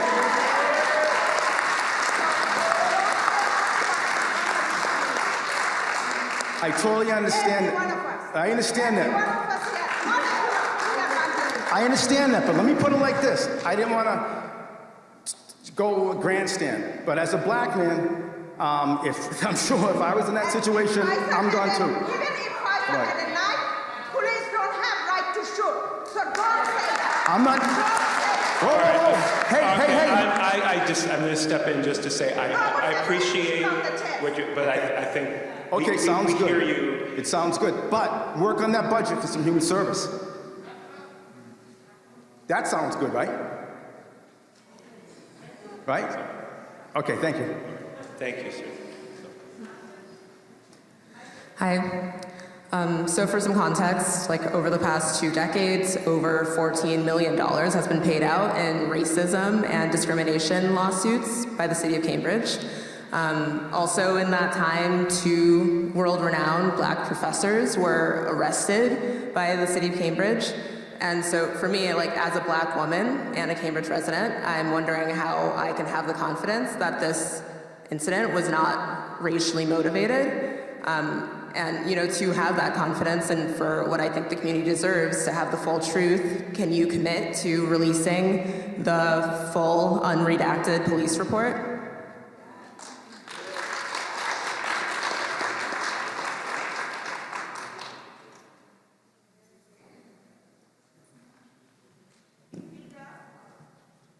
So maybe what I would say is I think the district attorney may be not here, so I don't believe that I have the authority to release the unredacted version of the police report at this time, given the district attorney's investigation. As she said, at the end of the investigation, which I know we all think takes too long, but that is the thorough approach that our government has decided to go through, and it will all be released. But I think to your question about the police, this is a really hard time to be having a conversation about policing because of everything we all have lived through. And so I want to say, I mean, when will it not be a hard time? Yes, no, I'm not saying it's not the right time. I'm not saying it's not the right time. I think this is the conversation that we need as a community, that I'm happy to have right now, and the police commissioner is happy to have right now. We are here, and we are not covering up or hiding from any of you. That is why we are here, and that is why we are standing on this stage in front of you. But I think to your question about the Cambridge Police Department, it has been on a journey.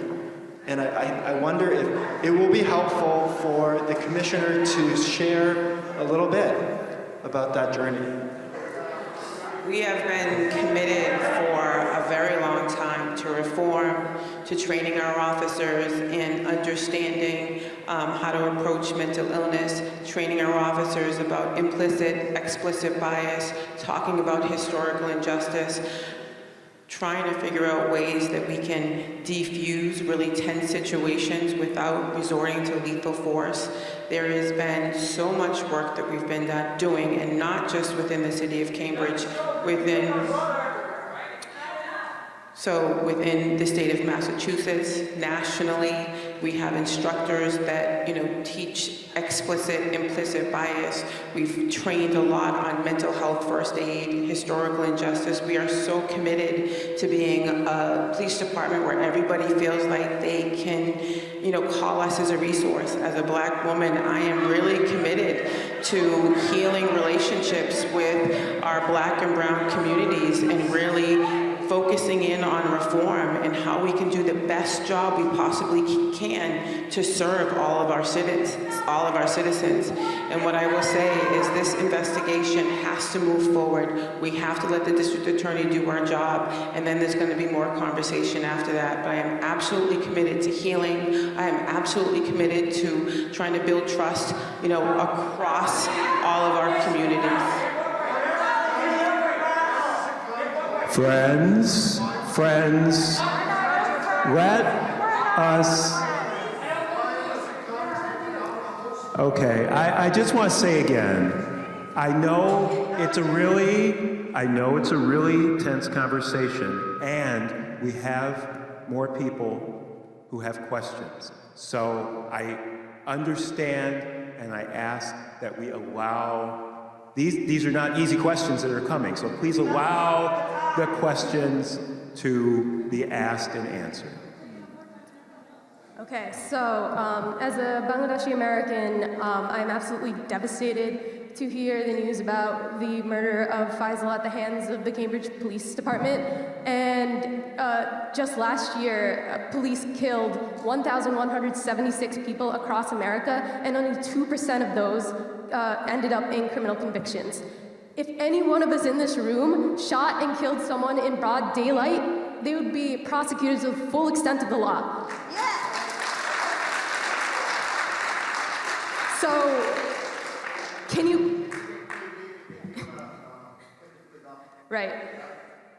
So, can you commit to prosecuting this murder, this cop who murdered our brother, to the full extent of the law that any one of us would face in that same position, instead of the paid vacation that everyone has already said that you've given him?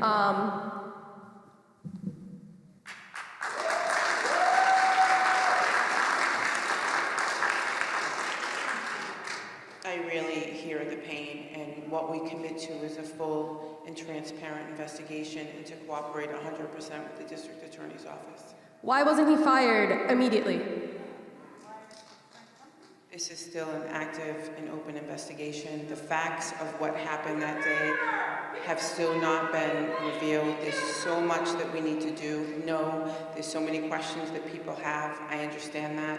The district attorney is committed to, again, doing a full and transparent investigation. Thank you for giving us nothing.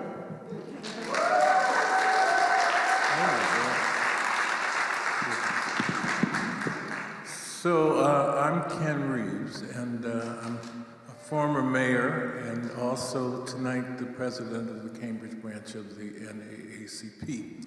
The NAACP is the oldest civil rights organization in the country, and we stand for justice for all. So I'm here because I have to be here, because in our community, we see that there has been a grave injustice, and we have to come and say we stand in solidarity with all of the communities. Now, this lady gave my speech because there is no just Bangla community here.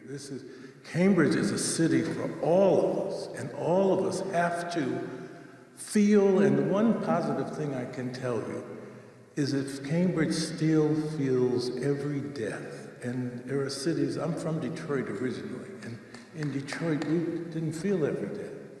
It was just, oh, somebody else died. But the fact that we are here mourning the death of one son young, but my message to you is that the message of this meeting is that it is not okay that a 20-year-old man, boy, could be murdered in this way and have it explained. Now, we're fact-finding too, so we're talking to police officers, and they're telling us things like when you come within 25 feet of a police officer, if you come 18 feet and you're armed, then the officer is entitled to shoot. And then if it gets investigated, there are languages used which are unbelievable. So the question becomes, is it a good kill or not a good kill? Think of this language.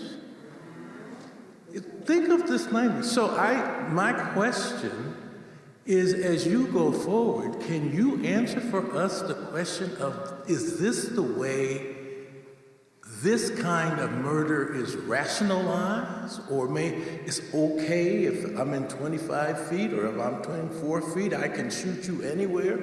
Most of us think, well, maybe you should have shot him in the leg or something like that, only to find out that there's no police department in the country that has to do that.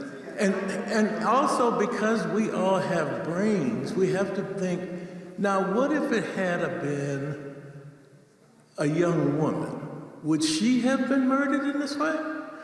What if it had been a younger child, a boy or a girl? And we can't say yes, because something would go off in somebody's head that I can't do this.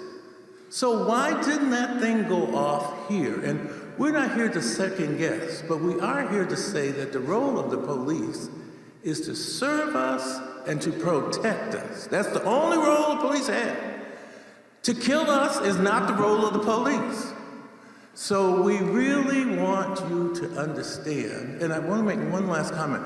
Whoever said that this is not a community meeting hit something on the head. When you have a community meeting, the community is who runs the meeting. I mean,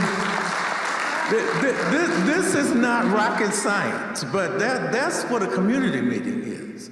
Now, you can have an information meeting that the community asks you to come and be part of the information, but if you want to have a community meeting, the community has to call the meeting. That's a community meeting. Last thing I want to say to D.A. Ryan, you know, I'm older now, so I don't feel I have as much time. The investigative process that you outlined is so long and tedious that we've already said we don't believe in that. So could you do whatever you can do to take these 19th century procedures and jump them up? We are at the cutting edge of technology, and we could be a year trying to figure out what the name is of whoever did what they did. It does not work. It's not good enough. It is not good enough. So as the NAACP, we're watching, we're working, we want to do some partnering with the Muslim Justice League to say we're going to have the Cambridge that we want. That's why I spent the better part of my life trying to live in one place in America where I could walk down the street and not worry that somebody's going to call me the N-word or beat me up or shoot me up or any of those things. And so I'm committed to that, and I want you to be committed to it too. Please be committed. So what you're doing here, saying we are not going to take this, that's the first step. This is an absolutely correct meeting. I declare it so. Good night.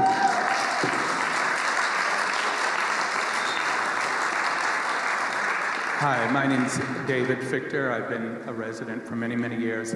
I know all the politicians in the city very well. For 40 years, this has been going on because I know that Ryan, are you head of the Civilian Police Review Board? Right, that started back in the 80s. It was sat upon for many years. It wasn't funded, and then it was they couldn't put people on it. And that was supposed to deal with issues that happened many years ago about police violence and no accountability. What we need is to hold our leaders, who are great people, but we need to hold them accountable. Because without us here holding them accountable, nothing will change. It hasn't really changed in 40 years. I remember I was a victim of police violence in 1980. I was smashed in the face in the police station. As a result of that, the policeman continued on the police force. I received a payment from the city, which I then took and painted my first mural. And I've been a muralist. I first got to know Arif because he came and painted a mural with me and some other high school students when he was in high school. And he was a great kid. A little mischievous, but nothing that would require that he needed to be murdered. I've kept in touch with him because he worked at CVS, where many of us go in Central Square, so we could talk to him. He was always interested in what was going on in the mural world. I want to know, I have one question, because I think you can answer this question. Our leaders can answer this question. Where were the cameras? Why did the police not have cameras? Because that's the only way we can really have a chance of knowing what happened, was to have those cameras. So I want, people from the city council to respond to why our police, as far as I know, they have them in Boston. I think they have them in Somerville. Why is Cambridge different? Why do we not have cameras so that we can have a somewhat objective way of knowing what happened in that moment? So I want an answer from, maybe there's city councilors here. The mayor, who is a close friend of mine, came to the house many times when my kids were young, because she's contemporary. But I want to know why there were no cameras on the police. I can speak to the body cameras. I will say I started this job recently. We did look back and review some of the conversations that were being had at the council before, when body cameras were being discussed. Body cameras had support from, I believe, the council. My understanding is the previous city manager supported it, the previous police commissioner supported it. There was expressions of support from the union, and it did not happen. And so I think that is where we are. That's not an answer, sir. Why were there no cameras on the police officers? Yes. I think you can't just say it didn't happen. I mean, that if it didn't happen, that's what we are responsible for, because we need to make our leaders accountable. You can't say we wanted to have cameras, but it didn't happen. We have to make sure that they have the cameras, and that's all of us are guilty of that. I believe that there is strong support based on the conversations we had at the council on Monday. We're having more discussions on Wednesday. And so I appreciate all of the advocacy that is happening. It is deeply regretful that we are having now instead of before. I know all of you personally, many of you. You can answer the question, why don't we have cameras on our police force? I mean, I certainly don't know myself, and I've lived here for many years, but I think you can answer that question. Did the city vote to have cameras? Okay, why not? If you don't know, just say you don't know. I believe, if I may, I will say the answer. I mean, one of you guys explain to us why they don't have cameras. The police could implement body cameras. Under our surveillance ordinance, they could implement. Under our surveillance ordinance, the police can implement body cameras. They would bring to the council a statement about how the technology would be used, and then the council would vote on it. That did not happen, and I believe the manager is saying that we will go through that conversation and it will happen. So what are you saying? We just hadn't gotten to it? Okay. How is it that they got to it in Boston? How is it they got to it in Somerville and other places? I mean, because I think one of our problems here in this city is that we believe we're special, that we aren't, that everything is going to be fine here. But we've known over the years there has been these kinds of tragic things have happened. In the 1970s, Barbara Ackerman was the mayor, and there was a young man killed in the back of a police van, and he was a student at Ridge High School. That's in the 70s. Many of the older people here remember that. Why is it we're at this point in time and we don't even have body cameras? No, I know, but at least we would have a somewhat objective way of answering some of the questions. That's a beginning. I also think that we do need to change the nature of how our police interact, especially with people who, might be in mental distress, which I don't even know. All I know is what I read in the papers, like you guys.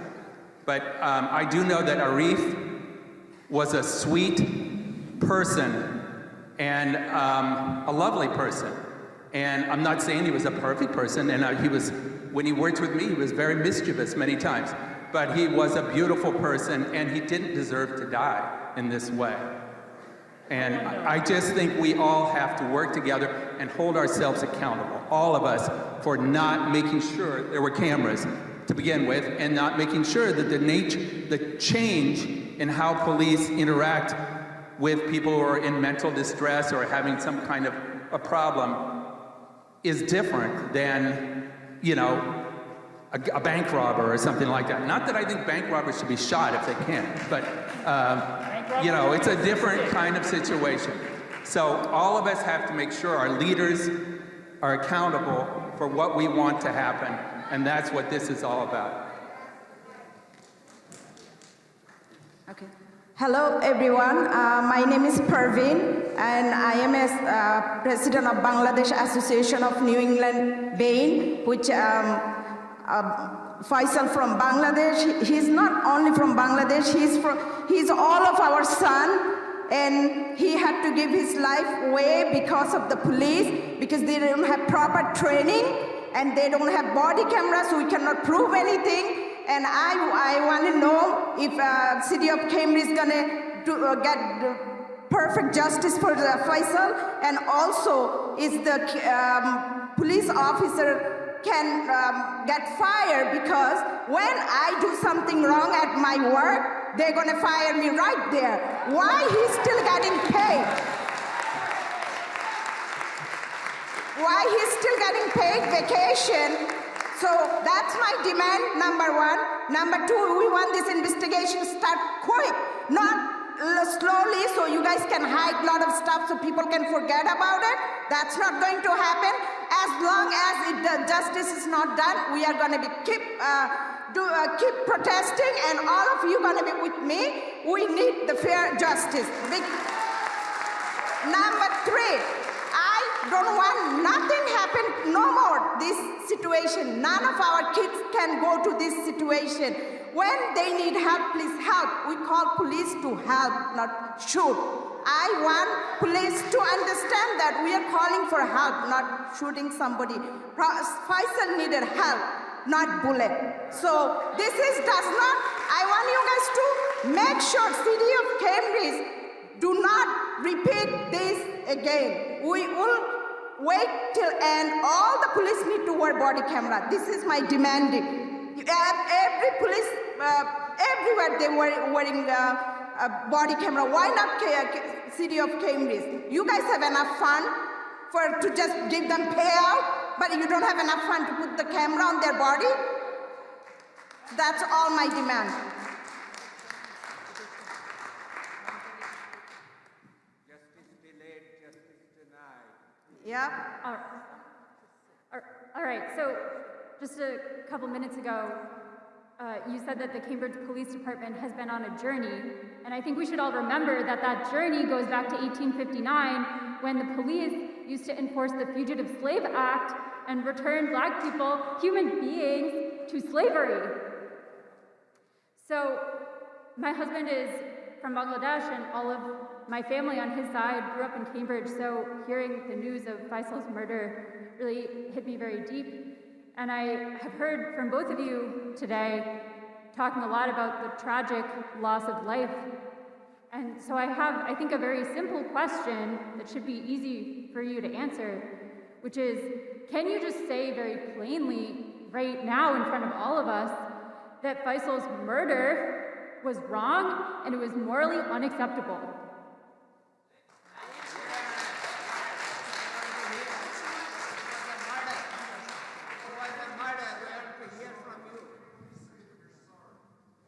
I'm deeply sorry.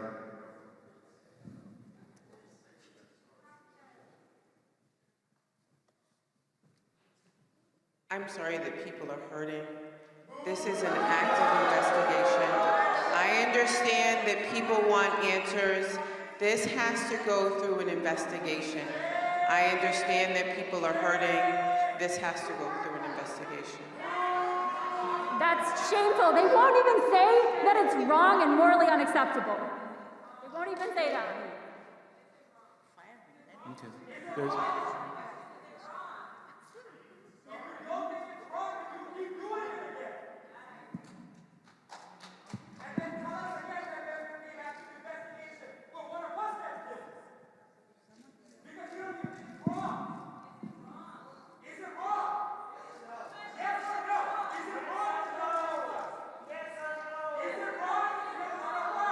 So I see a question from one of your comrades.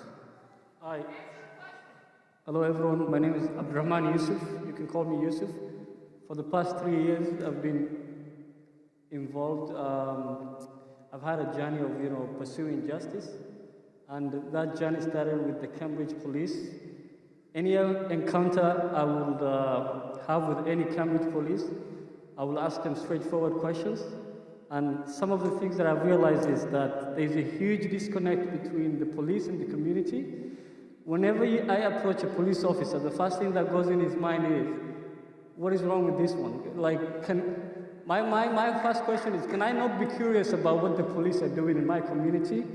I want to know more about his job and what he's doing for me, but when he sees me, he's going to think that something's wrong with me or like I'm going to hurt him or something. There's a huge disconnect there. When it comes to the issue of body cameras, one night I was interacting with 2 cops. I can get their names for you if you want. And one of them, whenever I asked a question, she replied that No, he replied that we don't need body cameras because we're a professional police force. So that stuck with me until the death of Faisal, and it came to my mind, the encounter came to my mind, and I want to know what professional police force he was talking about, because there's no professionalism here. This is an act of murder that was hidden from the public because there's no body cameras. There's a huge disconnect between the police and the community. So that is that. And there's a lot of injustices the commissioner herself is aware of, but she chooses to cover it up. So there should be transparency between the police and the community. There should be the disconnect between the community and police should not be there in the first place. They should be working for us, not hiding from us. The other day I stopped a police officer. He ran away from me when I asked him a question. He's a black police officer. I can get his name. He ran away from me. I reported the situation. He ran away. I was so heartbroken. I almost dropped my coffee because I was not expecting that. I greeted him. I asked him a question. Went to the drive, ran away. So what kind of police force do we have? You know, I do want to say I am really sorry for the loss of life. I'm also a parent, right? Anytime a life is lost, it is absolutely tragic.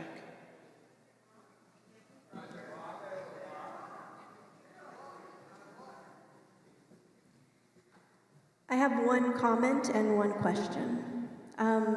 Mr. Kaur, you keep talking about this being a safe space.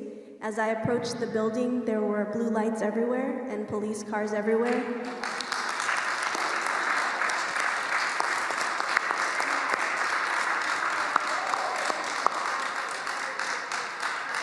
Many of us in the community, based on our experiences with Cambridge Police, are afraid of the Cambridge Police.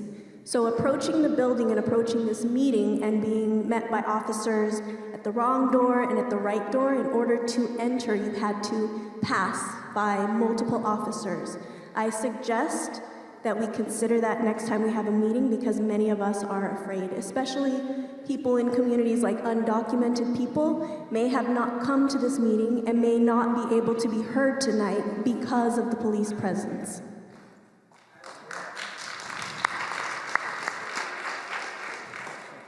Arif Saeed Faisal deserved help, not bullets.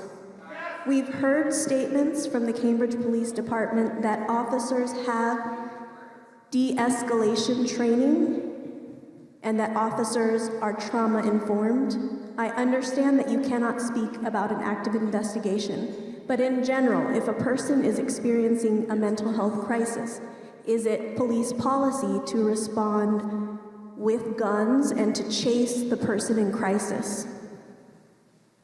So when it comes to responding to somebody in distress, each situation is different. What we're trained to do is go in and try to defuse and de-escalate and make contact with that person. You know, again, valuing their life is number one. So our job is to go there, try to make contact, see if we can, if there's time and there's space, see if we can get a mental health professional on scene to help get that person the assistance that they need. That's what we're absolutely trained to do. In this situation, a person in mental health distress was chased by police officers. He was running away from police officers and he was chased by them, according to the statement by the DA, for approximately 10 minutes and then killed. I know you can't talk about an active investigation, but in general, if a person is running away from police, can police kill them? So generally, when we respond to a call for service, if that person represents any sort of threat to the public, we cannot just allow them to run. So if we respond to a scene where somebody has a weapon and they run away from us, at that point, they could be a danger to the public. So you just can't allow an individual to run away with a weapon, right? So we need to engage that person.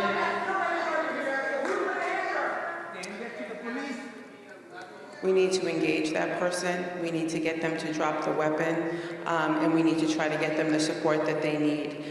If there is time and it's safe, we will engage a mental health professional to come and help us defuse that situation and get that person the support and help that they need.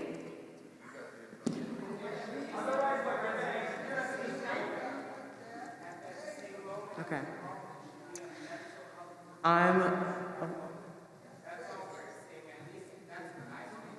Yeah. Okay. I'm Hussein from Muslim Justice League. I just want to say, thanks. I just want to say we've been coddled a lot by the people on this stage. And I want to repeat what an uncle said up on here earlier. We do not trust you. The DA said that she could understand how she might seem biased because she works with cops every day, then proceeded to give the whole account of the investigation by saying we. We are doing canvassing. We are doing the investigation. I also know a lot of us want body cameras, but I do not want to give the police a shiny new toy in reward for killing one of ours. George Floyd's police had body cameras, and they still killed him. When we see footage from that day, what do we see?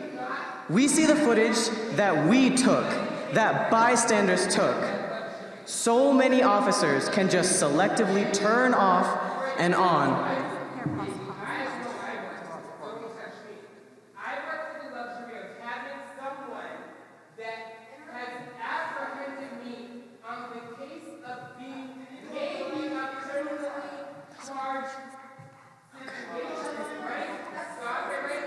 That's okay.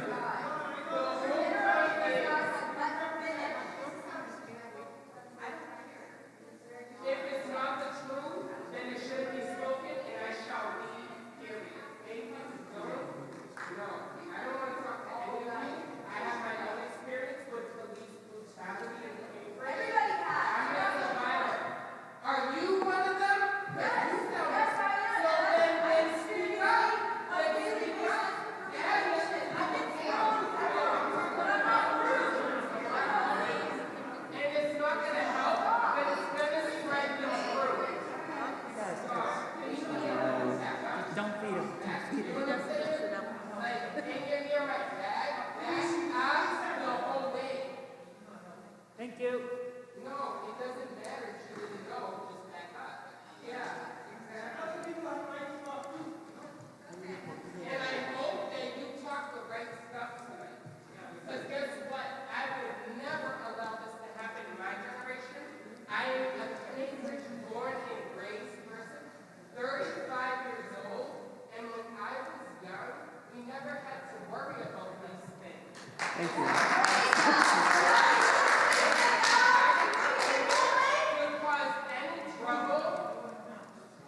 Because you said so. Not because what I said. When I got beat up from the cops and I had to I will. No, it's going to happen when I leave completely because obviously I'm trying to be nice and kind, but I'm not doing it. Make it again. Thank you, everybody. It doesn't matter what I have. All right. I just got to move my face in close.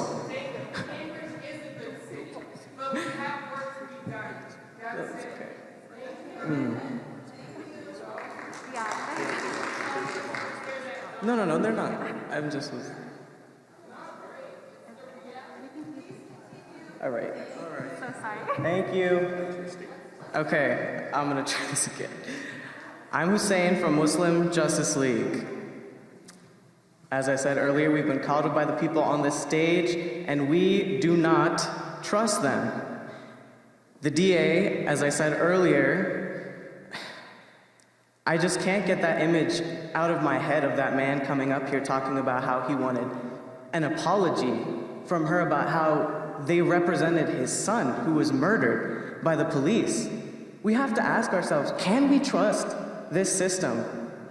We can't, and we know that, but we still have to fight in our own way and organize in our own way. I also know a lot of us want body cameras. But here's news, they want it too, because they get so much money and funding to buy the cameras, to buy storage, to create these data practices, to supposedly have security protocols.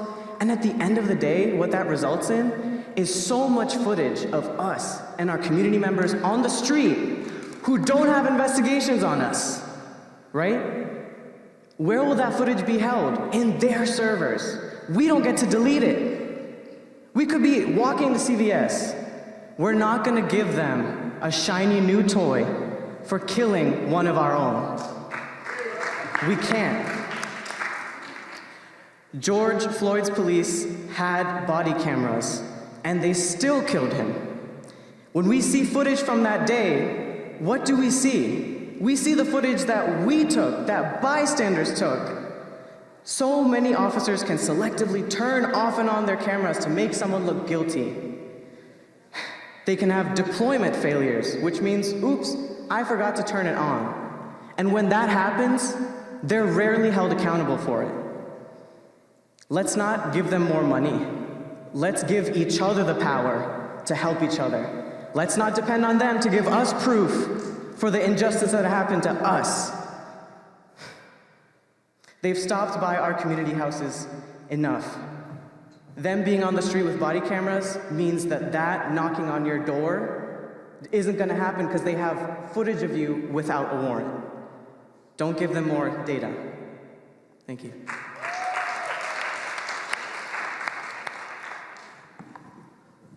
So I have 3 different questions for 3 different individuals, and I want answers, not your statements.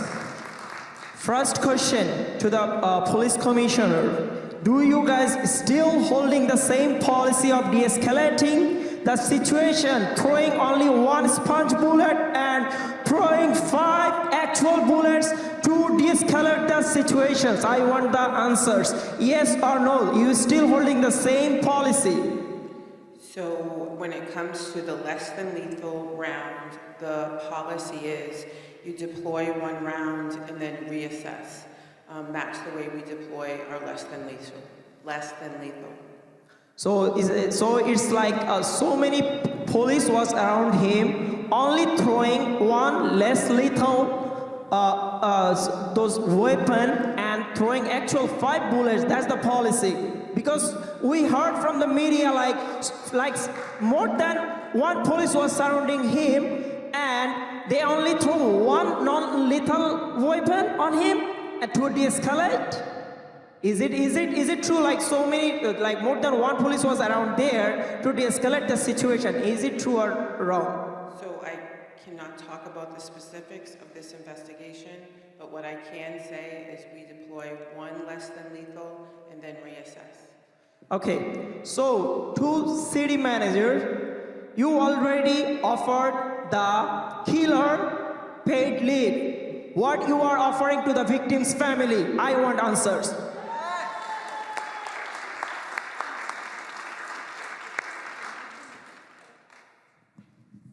I think we are going to have to go through the investigation, and we will have to see the results.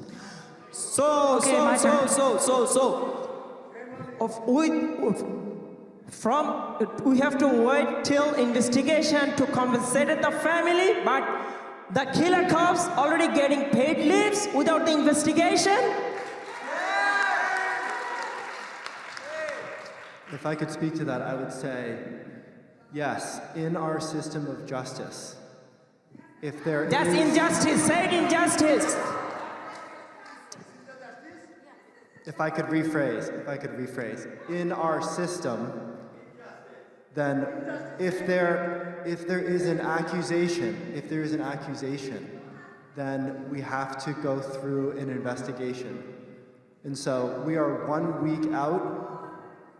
We're 1 week out, and I'm really sorry that we don't have more answers, that this process can't move more quickly, but it would be premature to take actions without understanding exactly what happened and to go through the process. And I'm really sorry that that is where we are. It needs to be changed. Families should be compensated right from the first day. If my child was murdered, I would not be okay. Okay, that's the answer he's giving us. He will not be okay whenever his child will be murdered, but we have to be okay in this situation. I'm not saying you have to be okay. I'm not saying you have to be okay. No, I am here. I know. I know.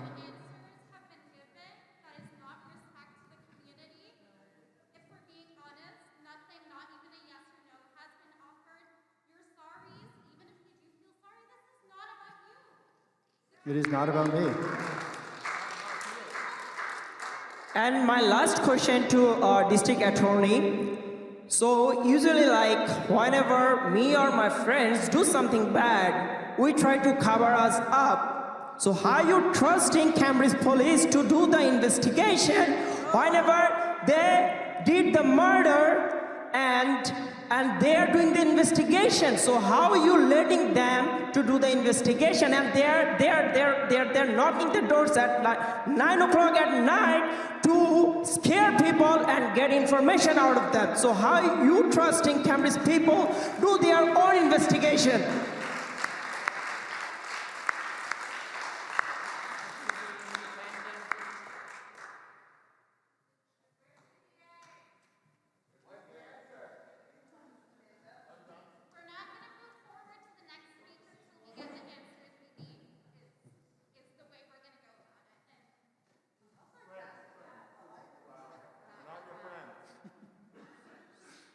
So as we've talked about, the gathering of the information is going to be led by the state police assigned to our office. They're going to be gathering the information. That information is the information that then gets presented to the judge to make an assessment. That's unfair. So why Cambridge police is knocking door to get the information? I want the answer from Cambridge Police Commissioner. So why they knocking doors? Whenever they are not assigned to get the investigation information. So the knocking on the doors and the going through the community is part of the canvas, where we're trying to get more information and trying to get more witnesses and trying to get more video footage. That's part of the investigation. Whenever you are not assigned to do so. Whenever you are not, Cambridge police is not, because DA already said you guys are not assigned to do so.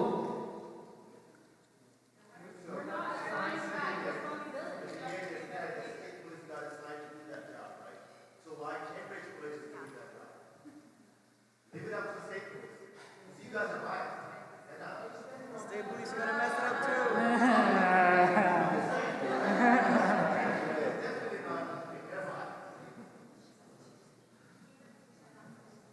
Okay, so for everyone else, we have a demonstration at Saturday 1 p.m. at Harvard Square. Please raise your voice against this biased authority. Raise your voice.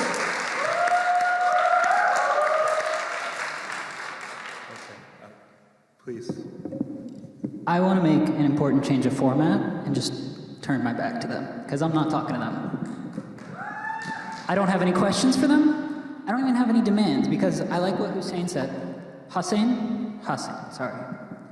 That reform is a trick, I'm sorry. I know we want the body cameras. I know, with all due respect and love for my neighbors who think they need the cultural sensitivity training, they need to be more diverse, they've been doing that. They've been doing that for decades. They've been doing that for 2 centuries. As long as the police has existed, there's always been this concern that, oh, it's not working. And the response to that always is police reform. And that means they get legitimized, and that means they expand. Police reform is police expansion. It empowers them. It does not disempower them. We have to learn this. So when we have stuff like this whole format's messed up. This is not a community meeting, obviously. This is a punching bag. They want us to tire ourselves out. Okay? So don't talk to them. Don't talk to them when they knock on your door. Don't talk to them when they want you to talk to them at this meeting. Don't talk to them. Talk to each other. The only question I have is for us. And that's, what are we going to do so that nobody in the city ever calls the police again? That's where we have to get. I was walking down Mass Ave a couple months ago, and there's a lady leaning outside a storefront because there's a guy sleeping outside in front of the store. And I said, who are you calling? She said, I'm calling the police. And I said, why? And she's like, well, I think he's sick. I was like, did you talk to him? And she said, no, she's afraid of him. Okay, which is, okay, I'm not judging. But why? The cops showed up, EMT showed up, the guy said he didn't want to go to the hospital, so they left. I just went to Walgreens and got the guy some stuff, and he had a snack and left. Like, it's that simple. Obviously, he needs more. That's not enough. And you know, there are other options. I bet nobody in this room wants to be the person who called the cops on Faisal.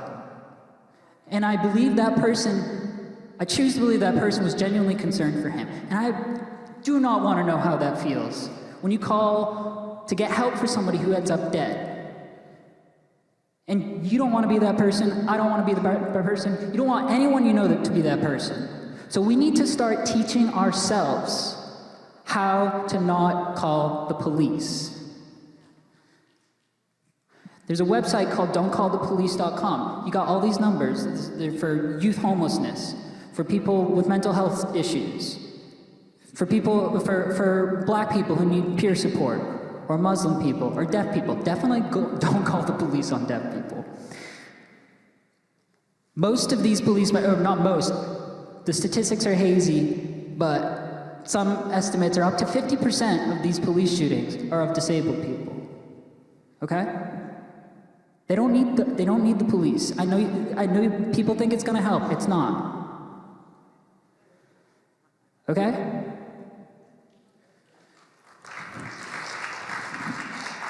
If the cops in this room really care, if the cops in this entire city, Commissioner, if you really care about public safety, you would quit.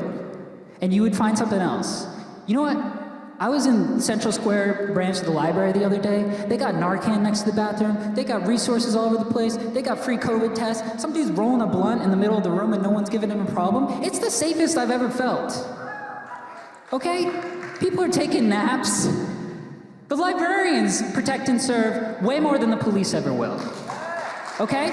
Give them the money. Give them the money. And that was down the street from where they killed Faisal. And that's on Pearl Street. You know, we have a history here too, of people standing up and not relying on them to do this stuff for us. Okay? In 1963, a bunch of kids in Roxbury, in that side of the city, they skipped school. They did a school strike. They held their own school day for a day. And they said, we're just not going to school. They busted white kids from the suburbs to go to their school. Okay? On Pearl Street, down the street from where they killed Faisal, 1971, International Women's Day, there was a march. They took over a building on Memorial Drive. It was a Harvard building, you know, one of the two big landlords. They took the landlord building. They made it into a community center, provided services for people, support, healing, everything. That ended up becoming the Cambridge Women's Center, which is now still the oldest surviving women's center in the country. That's protecting and serving. On Pearl Street, where their first building was, that's where the Combahee River Collective, that's where they would have their meetings. What they wrote still inspiring people all over the world today. That's the legacy of Cambridge we need to tap into. Not this BS. This is a smokescreen. We don't need to talk to them. We need to talk to each other, because as long as there are gaps between us, they get filled by the police. And it needs to stop. Thank you.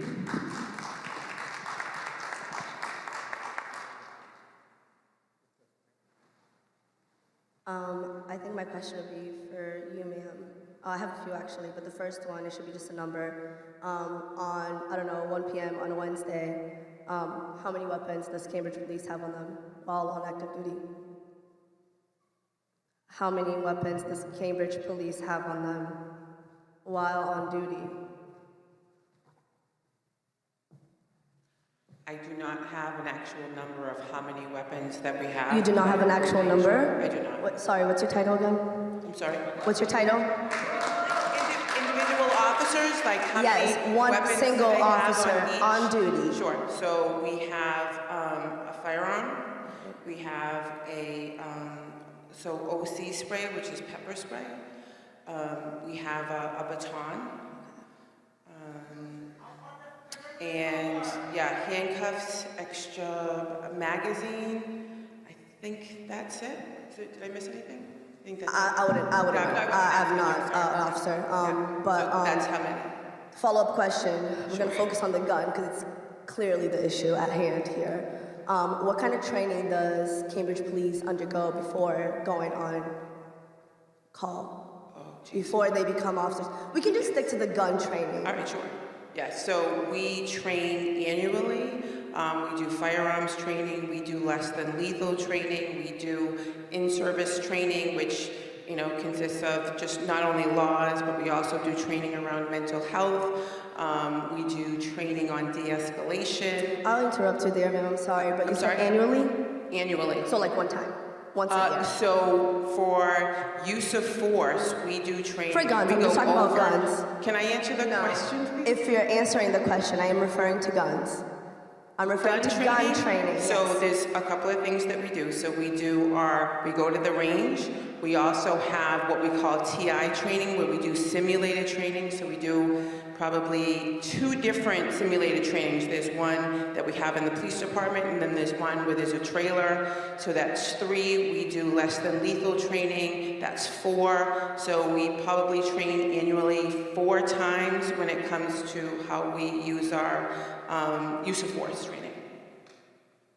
Okay, thank you. And are officers obligated to attend these trainings, all 4 of them? Absolutely. And then Mandatory. that's it? 4 times a year they go to gun training and that's it? 4 times a year for firearms, and then we do a number of different trainings Just for that firearms, involve just for firearms, 4 times. So a year. 4 times a year? That's correct. Okay, and how often are your police officers psychologically evaluated to ensure that they're okay to use a gun? So we go through a psychological evaluation upon when we first get into the academy, and then it just really depends on circumstances and if somebody's struggling. So there's not a mandatory psychological, kind of review for people. It really just depends individually. What we try to look for is early indicators that somebody might be struggling. We have a pretty robust peer stress team that reaches out to officers, any officer who could be having some challenges. We try to identify early, officers who may be struggling. If you're going through, anything, whether it's a divorce or anything like that, we really want to make sure that you're okay. So, officer health and wellness is absolutely at the, top of everything that we do. We understand that our officers need to be healthy to really serve our community appropriately. Okay, and would you agree that, as a male-dominated field, it's very likely that your officers could be in distress and not ever once let anybody know about that? Would you agree, yes or no? That's really not a question that I can answer. So what Okay, I well will then I say guess you can move on is- to the next question. Well, I personally think that given the field, it's very likely that people will be under distress and not communicate that, not open doors for them to be judged in the force, whatever it is. So I think it's negligent to not require officers to be undergoing psychological evaluations very often. Would you agree that that's negligent? What I will say is that we really look for indicators where an officer is struggling based on a number of different things. I think we have a number of different avenues where we can see if an officer might be having a difficult time either de-escalating situations. We look for patterns that are troublesome, and we take appropriate action based on that. Okay, so just one more, sorry guys. So would you agree that maybe that's a faulty system? That maybe you guys might be missing a lot of shit? I will say that we absolutely are always looking for ways to improve, right? I think it's really important that we're always looking to grow, to improve our training, to improve our officer health and wellness, and that is something we are deeply committed to as a city. You guys are failing.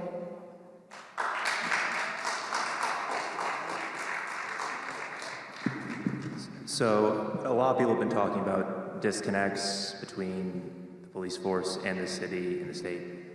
One that I personally feel like we should, if the previous person spoke about it, is We live in a state that has one of the lowest, if not the lowest rate of gun ownership in the entire United States. Frankly speaking, most people in this city will never own a gun. They don't want to own a gun. It is a dangerous thing to have. But there's one group that walks around constantly armed, always strapped, always feeling like they are judge, jury, and executioner because they have a tool on their hip that allows them to kill someone when they feel threatened, which I don't think that's fair at all. I think it's pretty obvious that the police have shown that they do not have the ability to be trusted with firearms. So my question is, how do you feel that the police department is still justified to be always carrying firearms every day when people are dying and when, frankly, you've lost the trust of the entire city? And I know someone mentioned that it's state law to keep police armed. Considering the fact that most people don't have guns, and the police force will always have that advantage over us and will always have that lording over us. Every person in this room knows that whenever they come face to face with a police officer, that cop can just flick a switch in their head and feel threatened and pull that gun. I don't want a gun pointed at me. No one here wants to point a gun at them because it's terrifying. I don't know how I would react if someone points a gun at me. I'd probably turn and run because I don't want to get shot. So I want to know, how do you feel justified keeping the Cambridge Police Department armed in light of the fact that you have lost the trust of your citizens?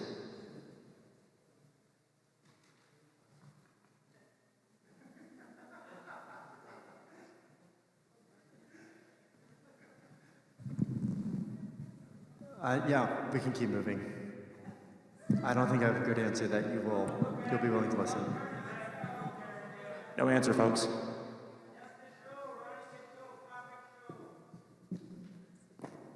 Hi, I'm here to say a couple facts. The Supreme Court of the United States ruled that police are not obliged to provide protection of citizens. So that's really important for you to know. The police are not obliged to protect you. It's been ruled in several Supreme Court cases. And you should always, always talk to a lawyer, and you should never talk to the cops. Talk to Fatima, talk to Muslim Justice League. They're the people who are gonna help you, not the cops. We keep us safe, not them. Please also read The End of Policing by Alex Vitale. It's a book about abolishing police. It's a really great book. And I wanna say something. Even if Faisal was not necessarily a good person, he didn't deserve to be murdered by the cops.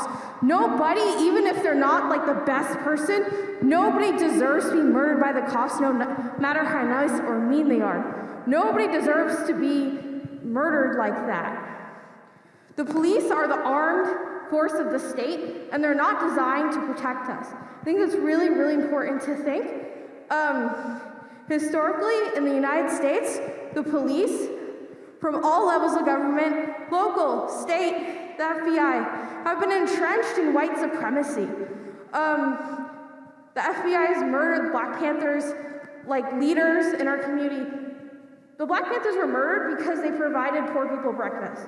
Like, that's really important. The police are not our friends. Don't talk to them.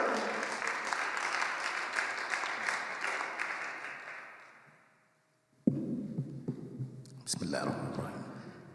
Peace and blessings to everyone. My name is Dr. Ali Muhammad.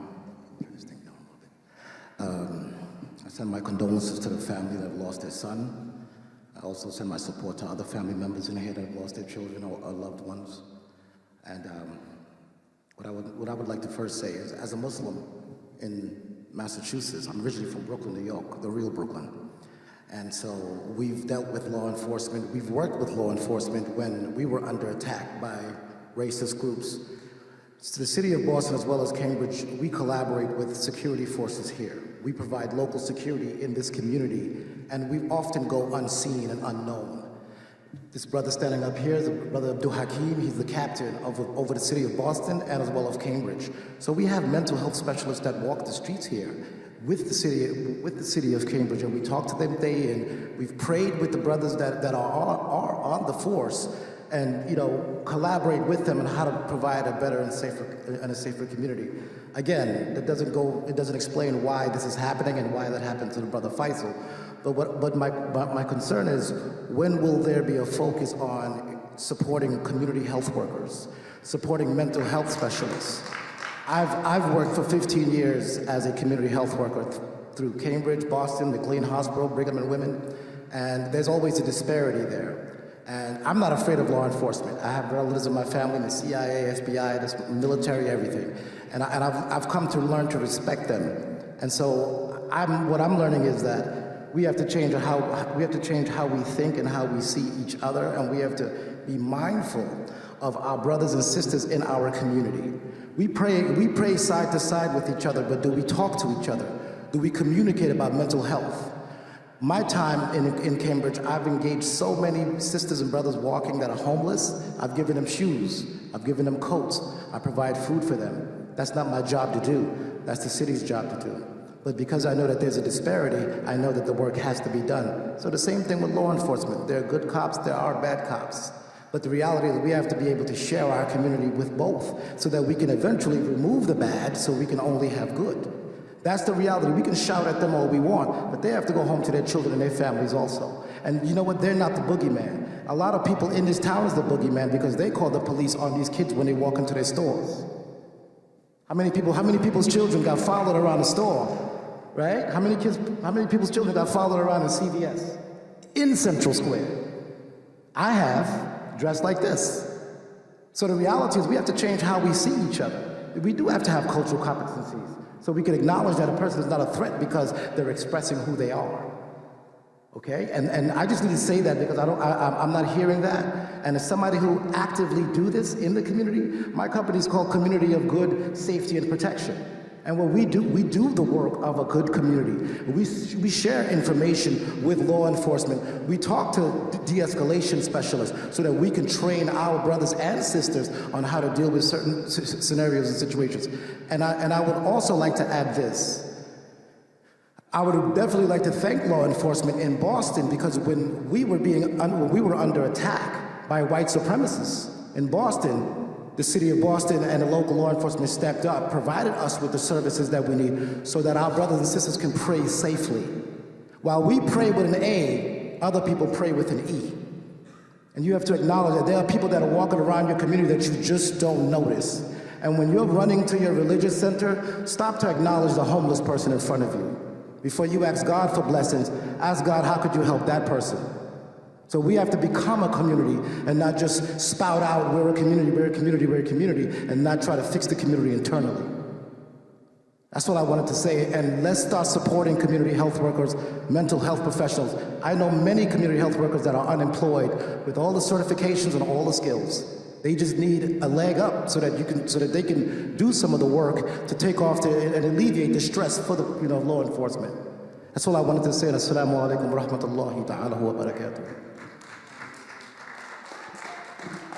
All right, I think we need to stay focused here. Mass action against police brutality demands complete and full transparency in the investigation and of the death of Faisal by the hands of Cambridge police, including the criminal prosecution of the police officer involved if a crime is deemed to have been committed. I think we did see that something happened, right? We are very concerned with the pattern and history of the Cambridge police, such as this situation that occurred a few years ago over by Harvard Law School, where Sirlo Ohene was tackled and assaulted and he was very clearly having a mental health episode for all to see.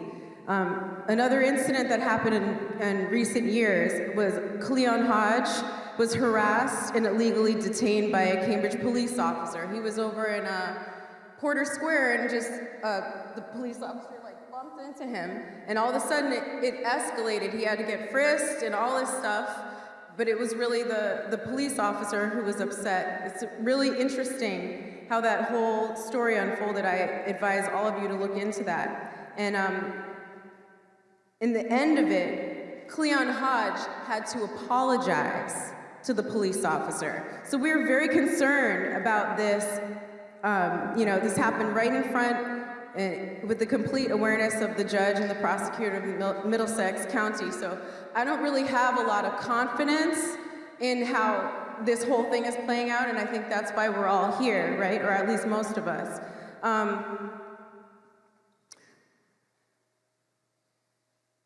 Here we are in the Martin Luther King building. This school was built on a principle. And it so happens that on Monday we're going to be, across the country celebrating this man's birthday. He's given life to so many, keeping so many dreams alive, but yet we're still not at the end of this. And in my group, we want to bring everyone together for the March for Justice.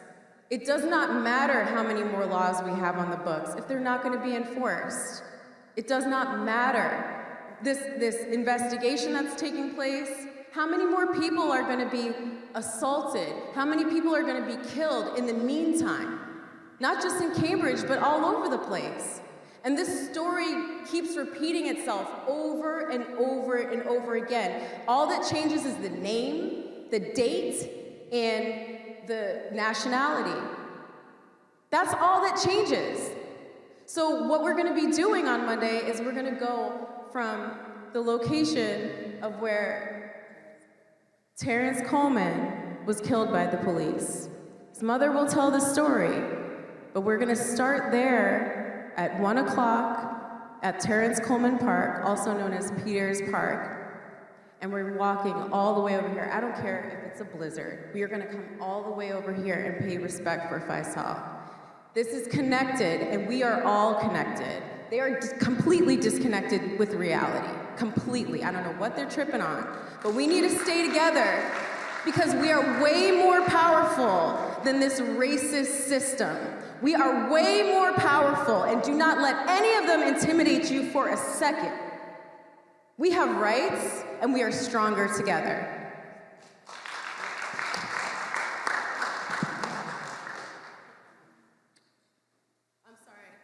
This is Hope Coleman, mother of Terrence Coleman. My son was, I called for the ambulance at first for my son. I live in the South End. He had schizophrenic paranoia. I had called for the ambulance, but the police came. I told them I didn't call for you all, I called for the ambulance. Oh, we'll give it a try. I said no, but they still was outside of my front door. The ambulance did come. My son quietly came out the room as they asked him. He came into outside my apartment into the hallway. He said, Terrence, you're going to go to the hospital. My son said, I don't want to go. Several times. He said, Terrence, you're going to go to the hospital. My son said, I don't want to go. My son made 2 statements, but he didn't take his medicine. I was standing next to my son. As the EMS go towards my son, he said, you're going to go to the hospital. My son said, I don't want to go. He said, you're going to go. At that time, the 2 officers that pulled up from the beginning burst in, knocked me and my son down, and all I heard was 2 shots. I got up, I was screaming, I'm screaming. When I got up, I'm yelling and yelling, what part of the body you shoot my son, over and over. The detective came in and said, get out, got in my face over and over saying, get out, get out. I said, no, what part of the body you shoot my son? Because I didn't hear my son holler like George Floyd hollered for his mom. I was next to my son, and they still killed my son. I called for the ambulance. They got me on dispatch. I said I didn't want no police, but they still came. This past March, come to find out, they didn't have a license to shoot. And I didn't call for a bullet, I called for the ambulance.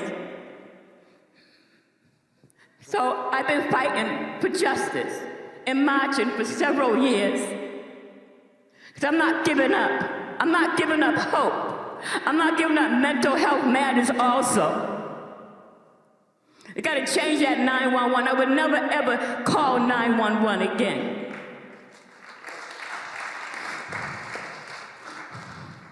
I told my grandbabies, let's get some therapy. I have 5 grandbabies. Well, they're in college now. They said, Nana, I won't go to therapy because they won't bring him back. And they're suffering, they're so traumatized. The 5-year-old went to school and told the whole story. She had to walk in her uncle's blood. The whole damn system is guilty as hell. They cover up and cover up. By the time I went home, after the 48 hours away from my house, I go and put the key in the keyhole, white powder's in there. I go inside my apartment, 2 search warrants on the table. For what? It happened outside my apartment. It happened in the hallway, not in my apartment. And on top of that, they happen to promote the officer. There's no damn justice. No justice, no peace. No justice, no peace. No justice, no peace. And so, in closing, we're going to end with these demands. And we hope that you'll join us for the March for Justice, now and beyond, until we get what we win, until we win. Our demands: number 1, prosecute the police, arrest and charge all officers committing police brutality and murder to the fullest extent of the law. Indict all officers, prosecutors, judges, and other government officials, you know who you are, guilty of covering up crimes of the police. We call on all district attorneys, state and federal officials to pursue this case with vigor and to reopen all past cases of brutality, abuse, and violations of the civil rights of victims of employees of the state.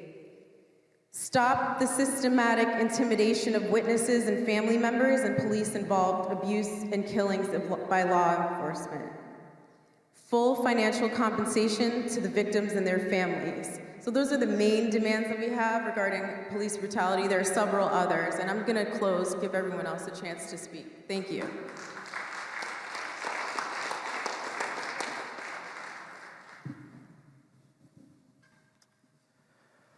I actually don't have any question. I don't have, that is correct, because I know that I'm not going to get answers from you guys.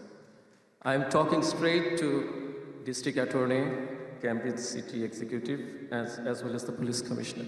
For the last 3 hours, we have been sitting here. I don't see a single change in the actual statement that you made on the day of the incident. No more information, no nothing at all. Half of the people has left because this miscommunication, this gap, seems like will always remain. The administration doesn't seem in the past whole week get any experience, learned anything to how to come out with the community.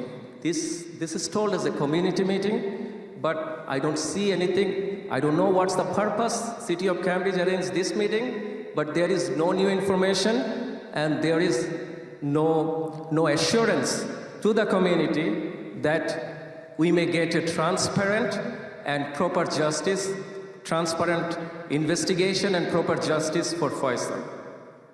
At the same time, I would like to assure you that this particular individual who killed Faisal, Cambridge Police Department, who killed Faisal, they failed us. They failed us, the community people. They failed the city of Cambridge. They failed basically you guys too. They failed the Cambridge City as police department as well as the city. Because this particular incident is very shameful. This could have been avoided. But because that it's a history of discrimination, history of brutality, history of not taking action, and as the way it is heading now, it sounds like it's going to the same stream, and that's what, like, it's not gonna stop. But one message I want to give you is that the community will not stop, we will not fail, the activists will not stop, the city of Cambridge will not stop, the people of city of Cambridge will not stop, because this is city of Cambridge with a lot of hope. Because the largest community of Bangladeshi immigrants live in city of Cambridge, because there is a city of hope. So I would like to remind the city administration as well as the police department, please don't let yourself fail, don't let us fail. Do a proper investigation, transparent investigation, which let us, all of us, live in a peaceful society in such good city. Thank you.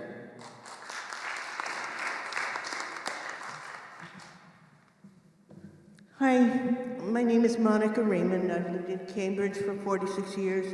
I'd like to talk to the head of the police department. So you have said that,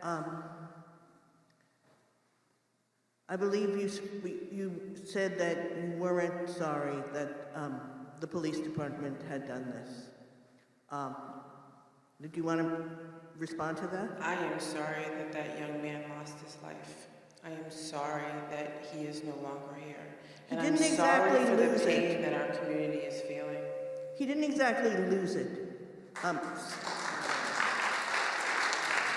Someone from the police department shot him. Are you sorry about that? I'm sorry an individual lost his life. I am sorry that people are hurting. Okay, so onwards here. So we keep talking about how you can't really say anything about this till we get the results of this very extended investigation.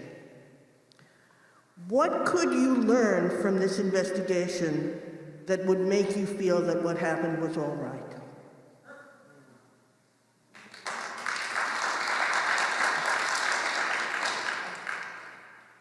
I really think we need to wait for the investigation to finish.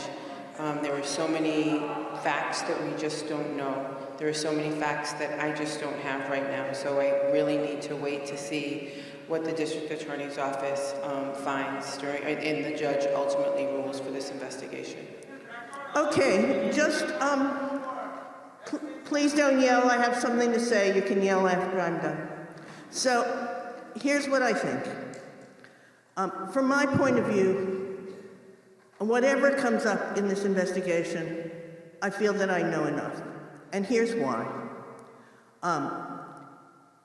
Faisal was shot, so he was far away enough for someone to shoot him. He wasn't on top of him. As far as I'm concerned, he didn't have a rifle himself that could move through air. So he was shot, as far as I can see from the facts of the case, when the officer's life was in no imminent danger. And so to me, this is shameful. Whether it turns out to be legal or not, that'll be the result of the investigation. But even if it turns out to have been legal according to police procedures, I still think it's shameful. I mean, those police procedures are wrong. So you said that you would do anything, or that you really wish that you could get the trust of the community back. I don't think that's that likely. I mean, I haven't had trust in the Cambridge police for a long time. But I'm wondering, how do you propose to go about doing that? How are you going to get the trust of the community back?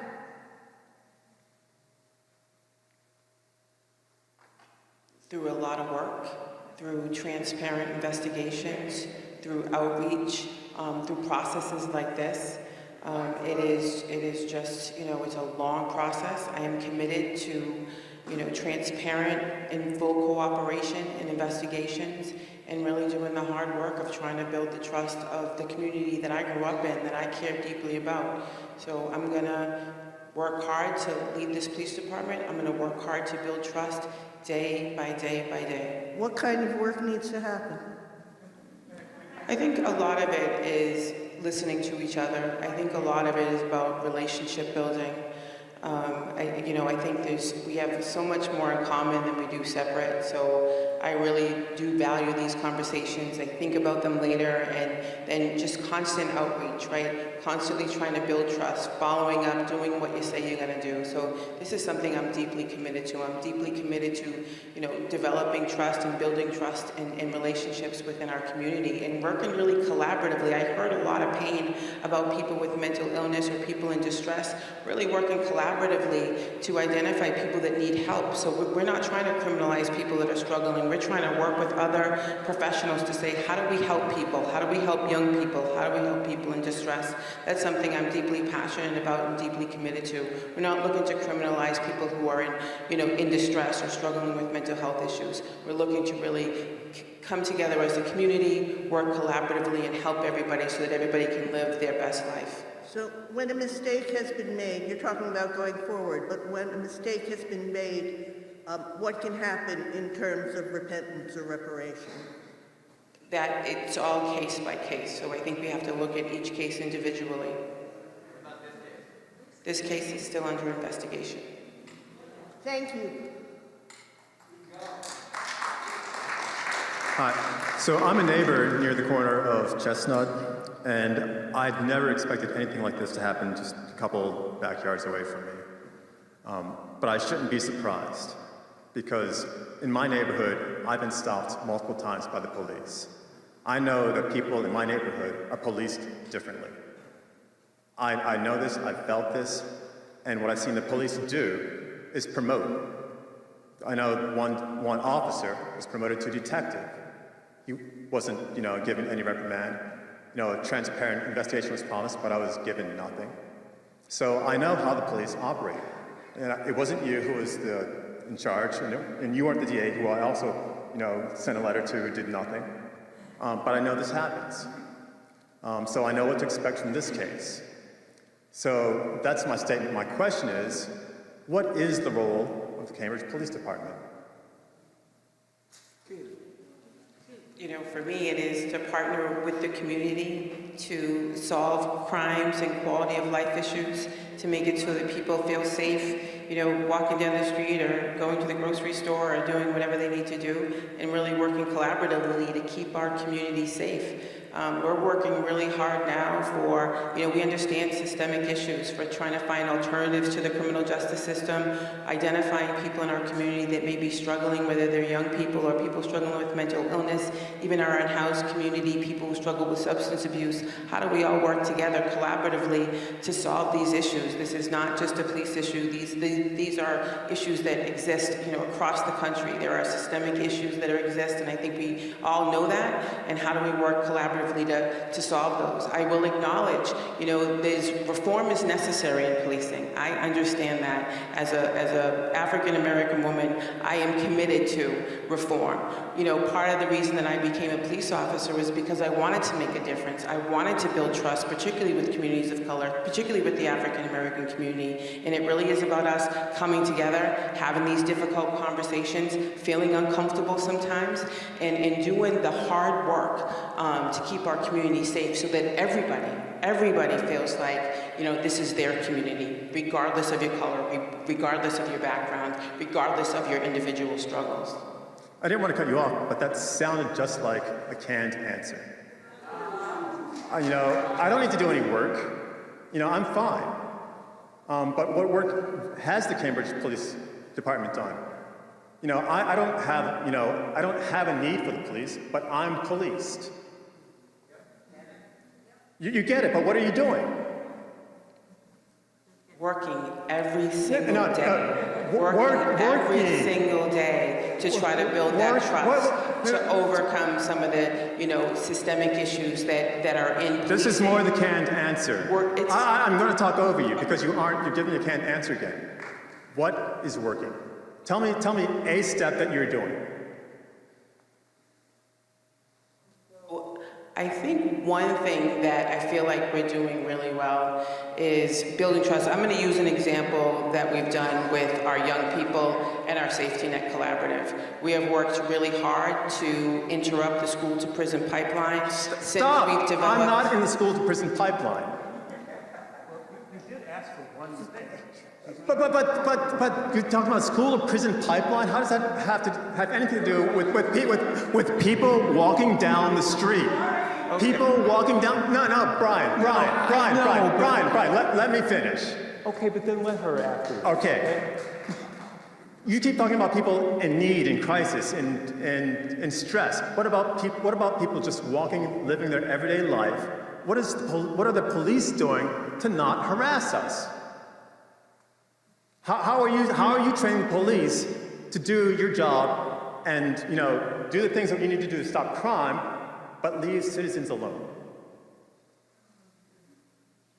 I'm challenged to answer that, but one of the things that I'm going to say is, in areas where we have had issues around either whether it's crime or, gun violence, one of the things that we're really focusing in on is reaching out to communities, finding alternatives to the criminal justice, identify early people who are struggling, and trying to connect them to services. We want to catch people before they commit a crime. We want to catch people before, they decompensate and are struggling.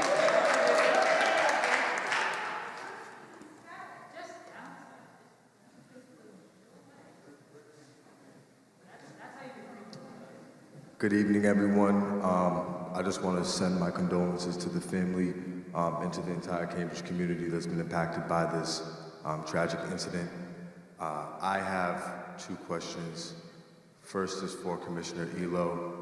I have a lot of respect for you. Regarding this particular incident, the identity of the officer involved in this tragedy, I'll call it, does not change.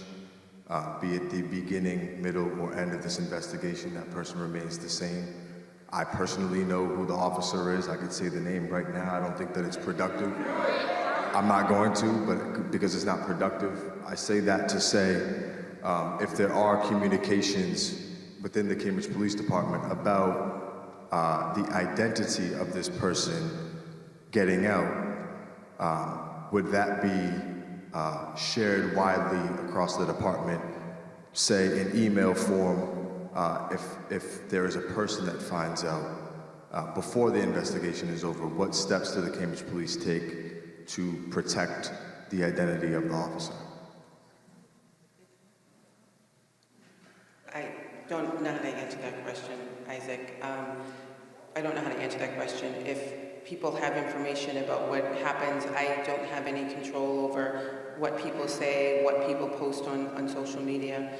I just know from, department, city policy, it's a long-standing policy that we will not reveal the name while the investigation is ongoing. As the district attorney said, when the investigation is over, everything will be released and people will have the information, from the city, from the district attorney's office on the identity of the individuals involved and the circumstances surrounding it. Okay, thank you so much for that. And I only asked that question just because we were talking about, well, never mind. My second question is a process question.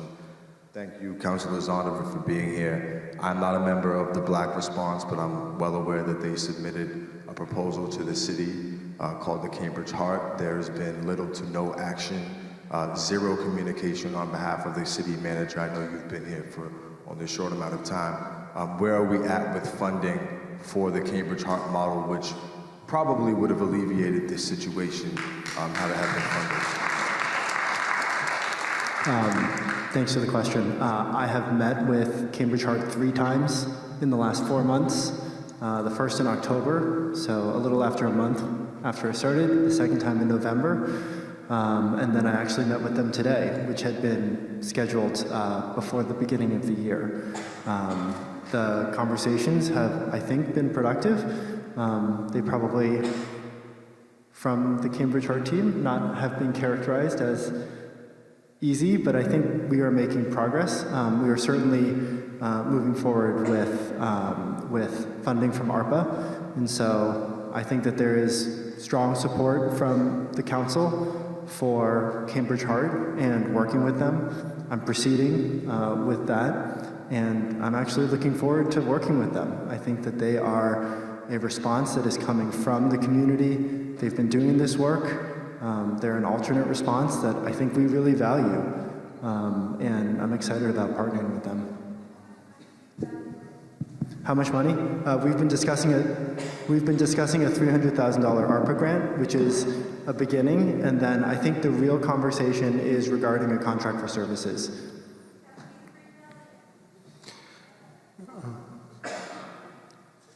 Thank you. That's my last question. My question is for the district attorney, and it goes to the process that you described at the very beginning of this meeting and the figure of the judge who does not live in this town or community, to preserve his independence. If this one person decides at the end of the investigation that there has been no, quote, criminal conduct, is that the end of the matter? Does that mean no one can press charges, not even you? Or any other authority in this state? Does that mean that a report is actually not released and the officer is not named? I would like to know what happens if there is no criminal conduct in the estimation of this one person. So when the judge makes his or her finding, they send it back to our office.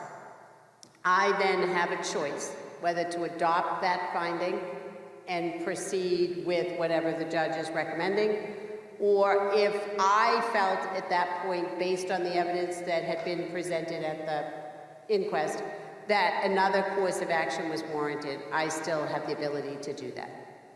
And the report, if the matter ended there, then the report is released.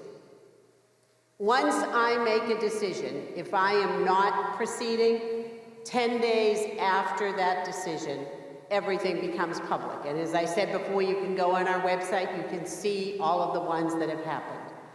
If, as was the case with one of the inquests we conducted, the judge recommended that we proceed with criminal charges. We accepted that recommendation. We did go to the grand jury. That officer was charged, and that case went to trial. Then, as with anybody's trial, the material remains sealed until after the trial. That trial has now concluded, so you can now then see all of that information as well. So one way or the other, all of the information becomes public at the end. It's just a matter of when that happens. And the ultimate decision remains by statute with the district attorney, whether or not they adopt the judge's findings. Thank you. Hi, so I wanted to say, I think we're seeing tonight just how clear it is now that we can't trust the police to police themselves, how this whole system works, and that we can't rely on leaving it up to this system at large to get real accountability and real justice for Faisal, and for all people who are victims of police brutality.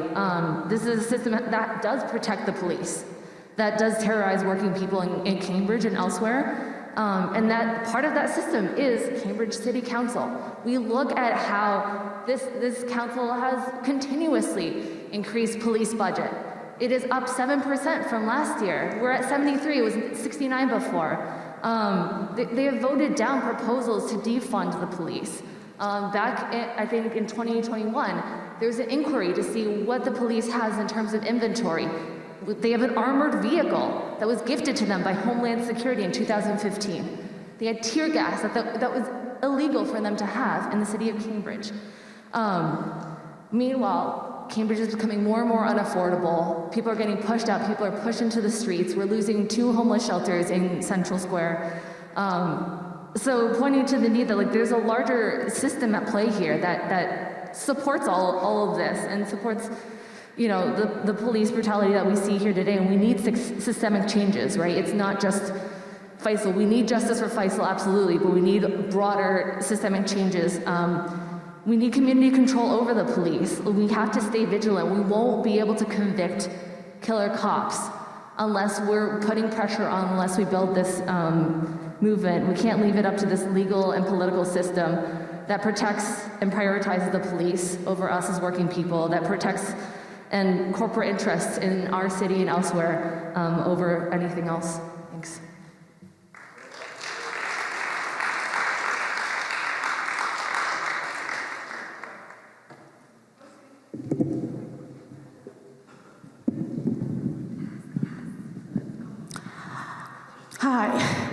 I'm just normal residence here. I'm not a leader. I'm nothing. I'm here for 37 years.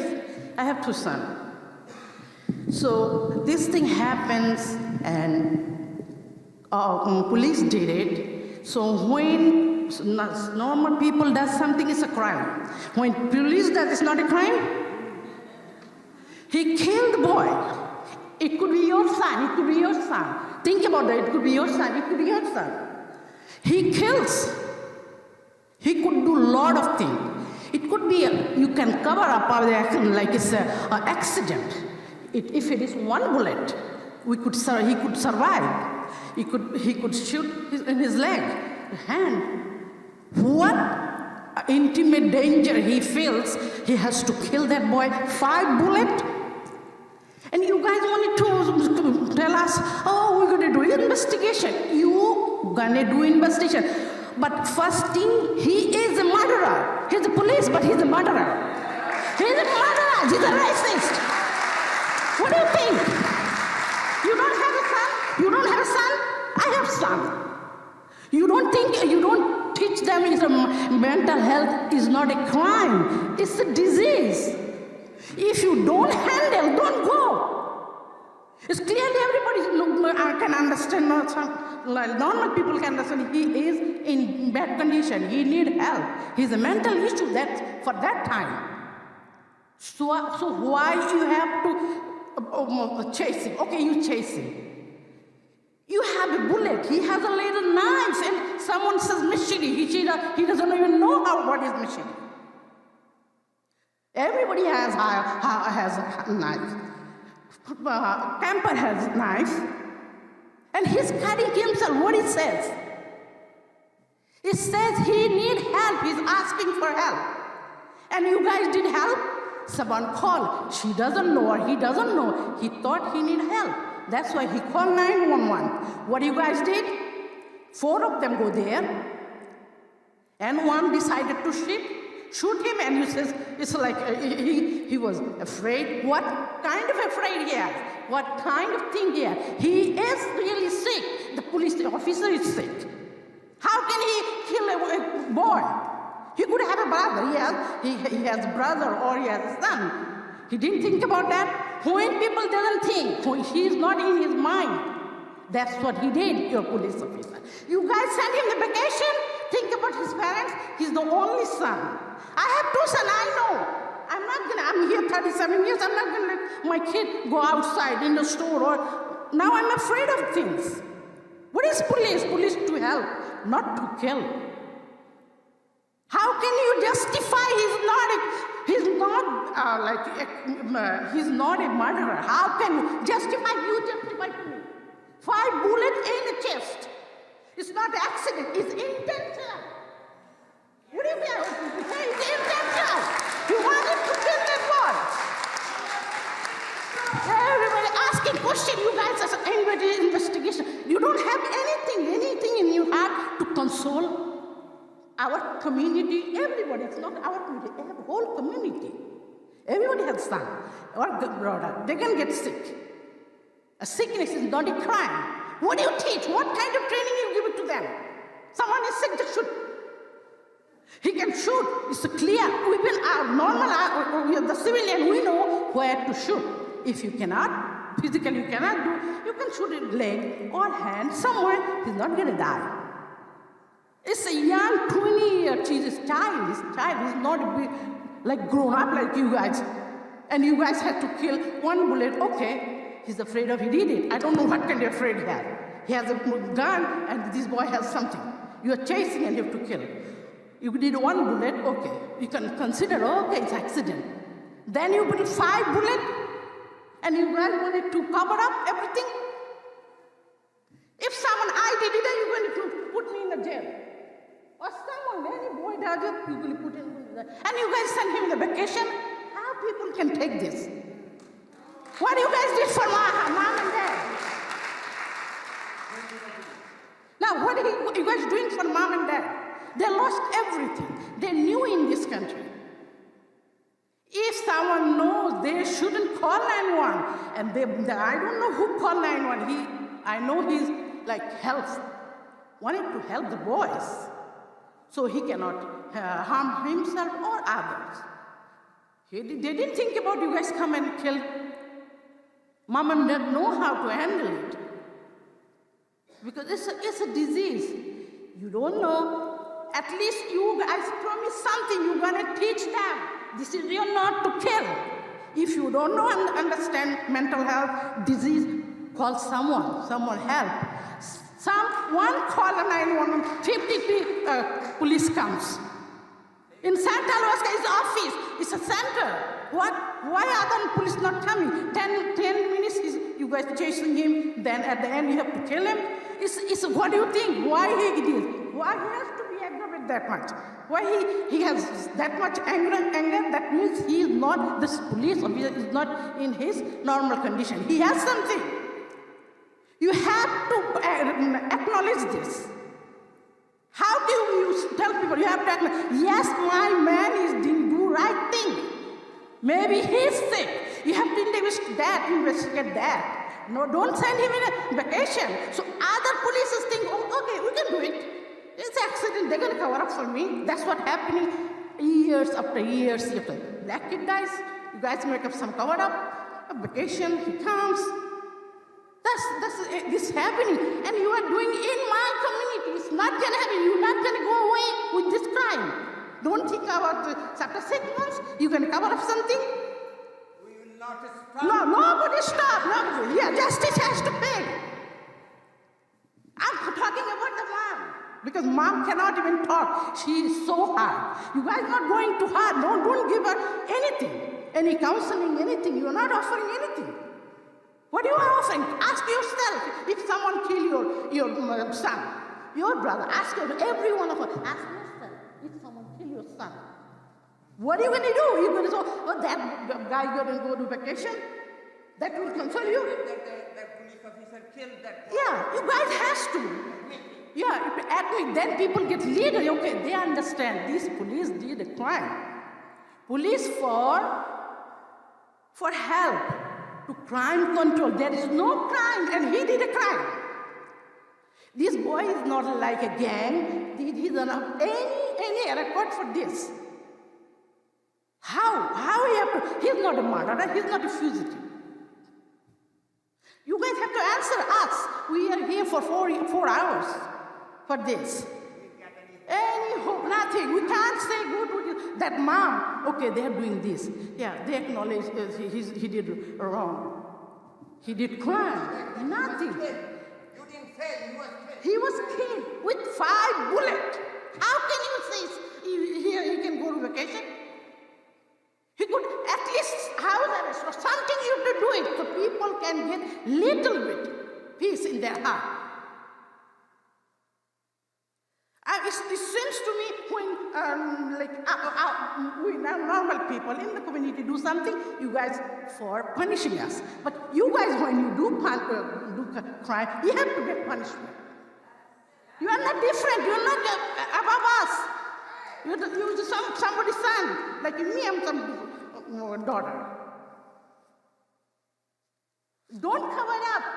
Cover up for your job. You are doing for save your job. In here, they're doing something. Okay, this guy, after 1 year, they're going to forget. They're not going to forget. And we are not going to forget. Don't think about going to forget. But we have kids. Nobody wants to see now police. Nobody wants to call 911. Nobody wants to send their kid to be a police. Everybody hates police now. Okay. Yeah, no justice, no peace. No justice, no peace. No justice, no peace. No justice, no peace.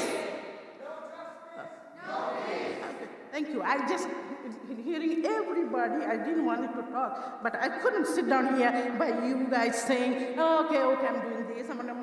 You are reading literature. You memorize literature, and you're saying to us. The question is why it happened, why you let it happen. How come it goes up to this and you guys are accepting? Yes, police can do a lot of things and we can accept. So what's the justice here? No justice. Justice should be same for the whole community, police. Even president does something, he has to go through the process. If he kills and he's going to be vacation, what do you think? People will take it? Now tell me out, you tell me. If he kills some boys and the president going to go to vacation? What rule you have? You do crime and you go to vacation. This is not a justice. Yeah, you get fired. You get fired and you get sent him in vacation. They have to do a 1-year investigation and yeah, even clear. It's a clear murder. This boy is murdered by a police officer and with 3 of his team. One could stop him if he is not in right state. Okay, one could stop him. I think one could stop his leg or hand so he cannot kill that boy. They could save this boy. They let it happen. Okay, he is killing. It's not a right. No, okay. It's a minority who lives in a housing place, so it's something. You have to think about like a human. Okay? Think about it. Change your rule, whatever you have. If you cannot handle mental health, then leave it. Leave it to other organizations. They can handle it. Okay, thank you.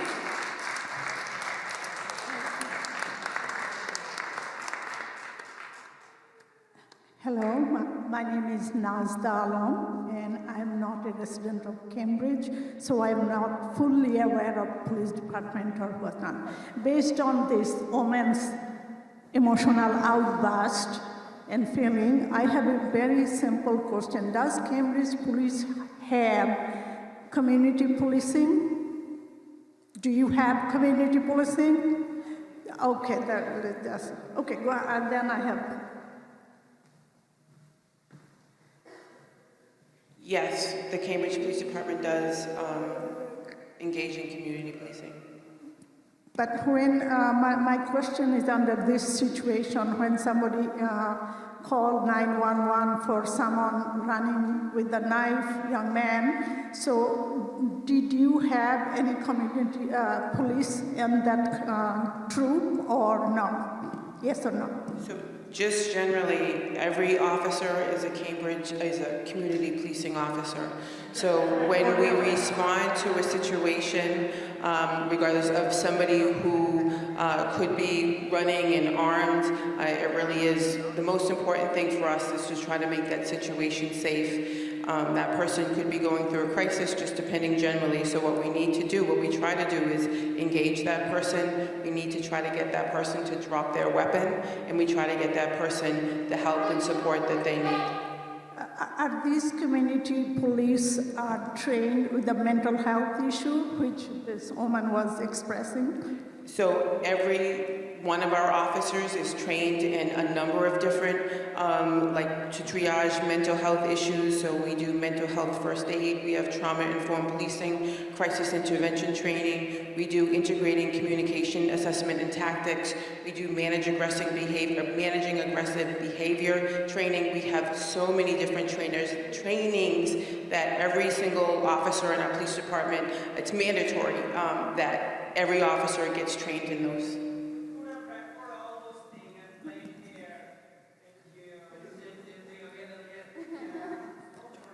Thank you, but I have another question. Based on all this emotional expression and the fact, how could you build a trust between police department and Cambridge citizens? Is there any concrete plan, or you have to go through that, or something community can help?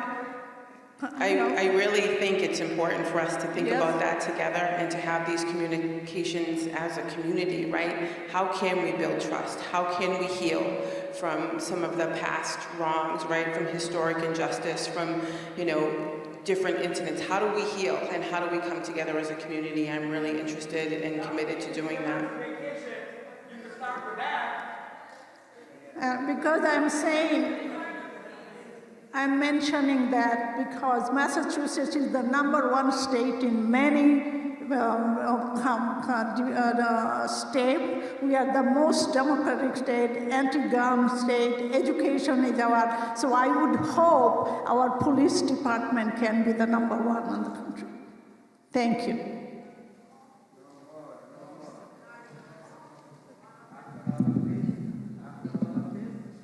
I have 2 points to make. The first being is that, as I'm sure we've all noticed, there's a pattern of many of the same points being repeated. And in case you're wondering why, that is because we never received a solid answer to many of those questions. And that is why we keep hearing them time and time again. And I think that speaks for itself about, regardless of what the intention was for y'all to host this, it's clearly not doing that, so it's failed in that sense. But regardless, there is still a lot to learn from today because there have been a lot of great speakers from the community who have brought up very important points that I encourage all of us to continue thinking about.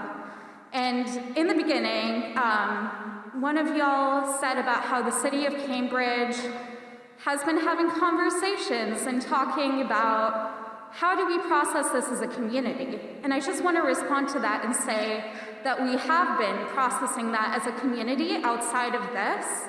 There have been many great initiatives from the community and various grassroots organizations who have given us the space to process and grieve, and we will continue to do that. And if anyone does need the space or just, the platform to continue processing what other speakers have had to offer today, I encourage all of us to do so outside of just this hall. So perhaps before you leave, make a new friend, say hello to your community members, because I think that there is a lot to accomplish outside of the format of this meeting.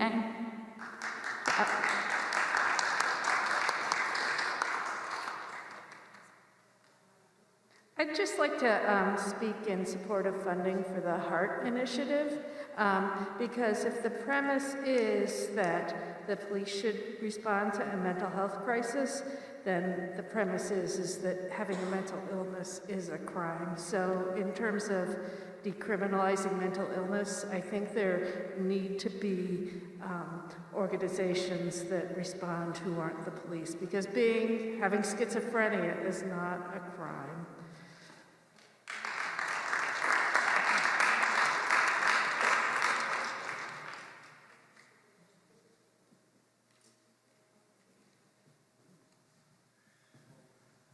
I just want to thank everybody for coming.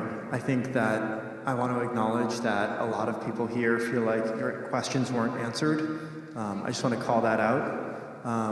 I think that I wish that we could give you more clear answers to some of these questions.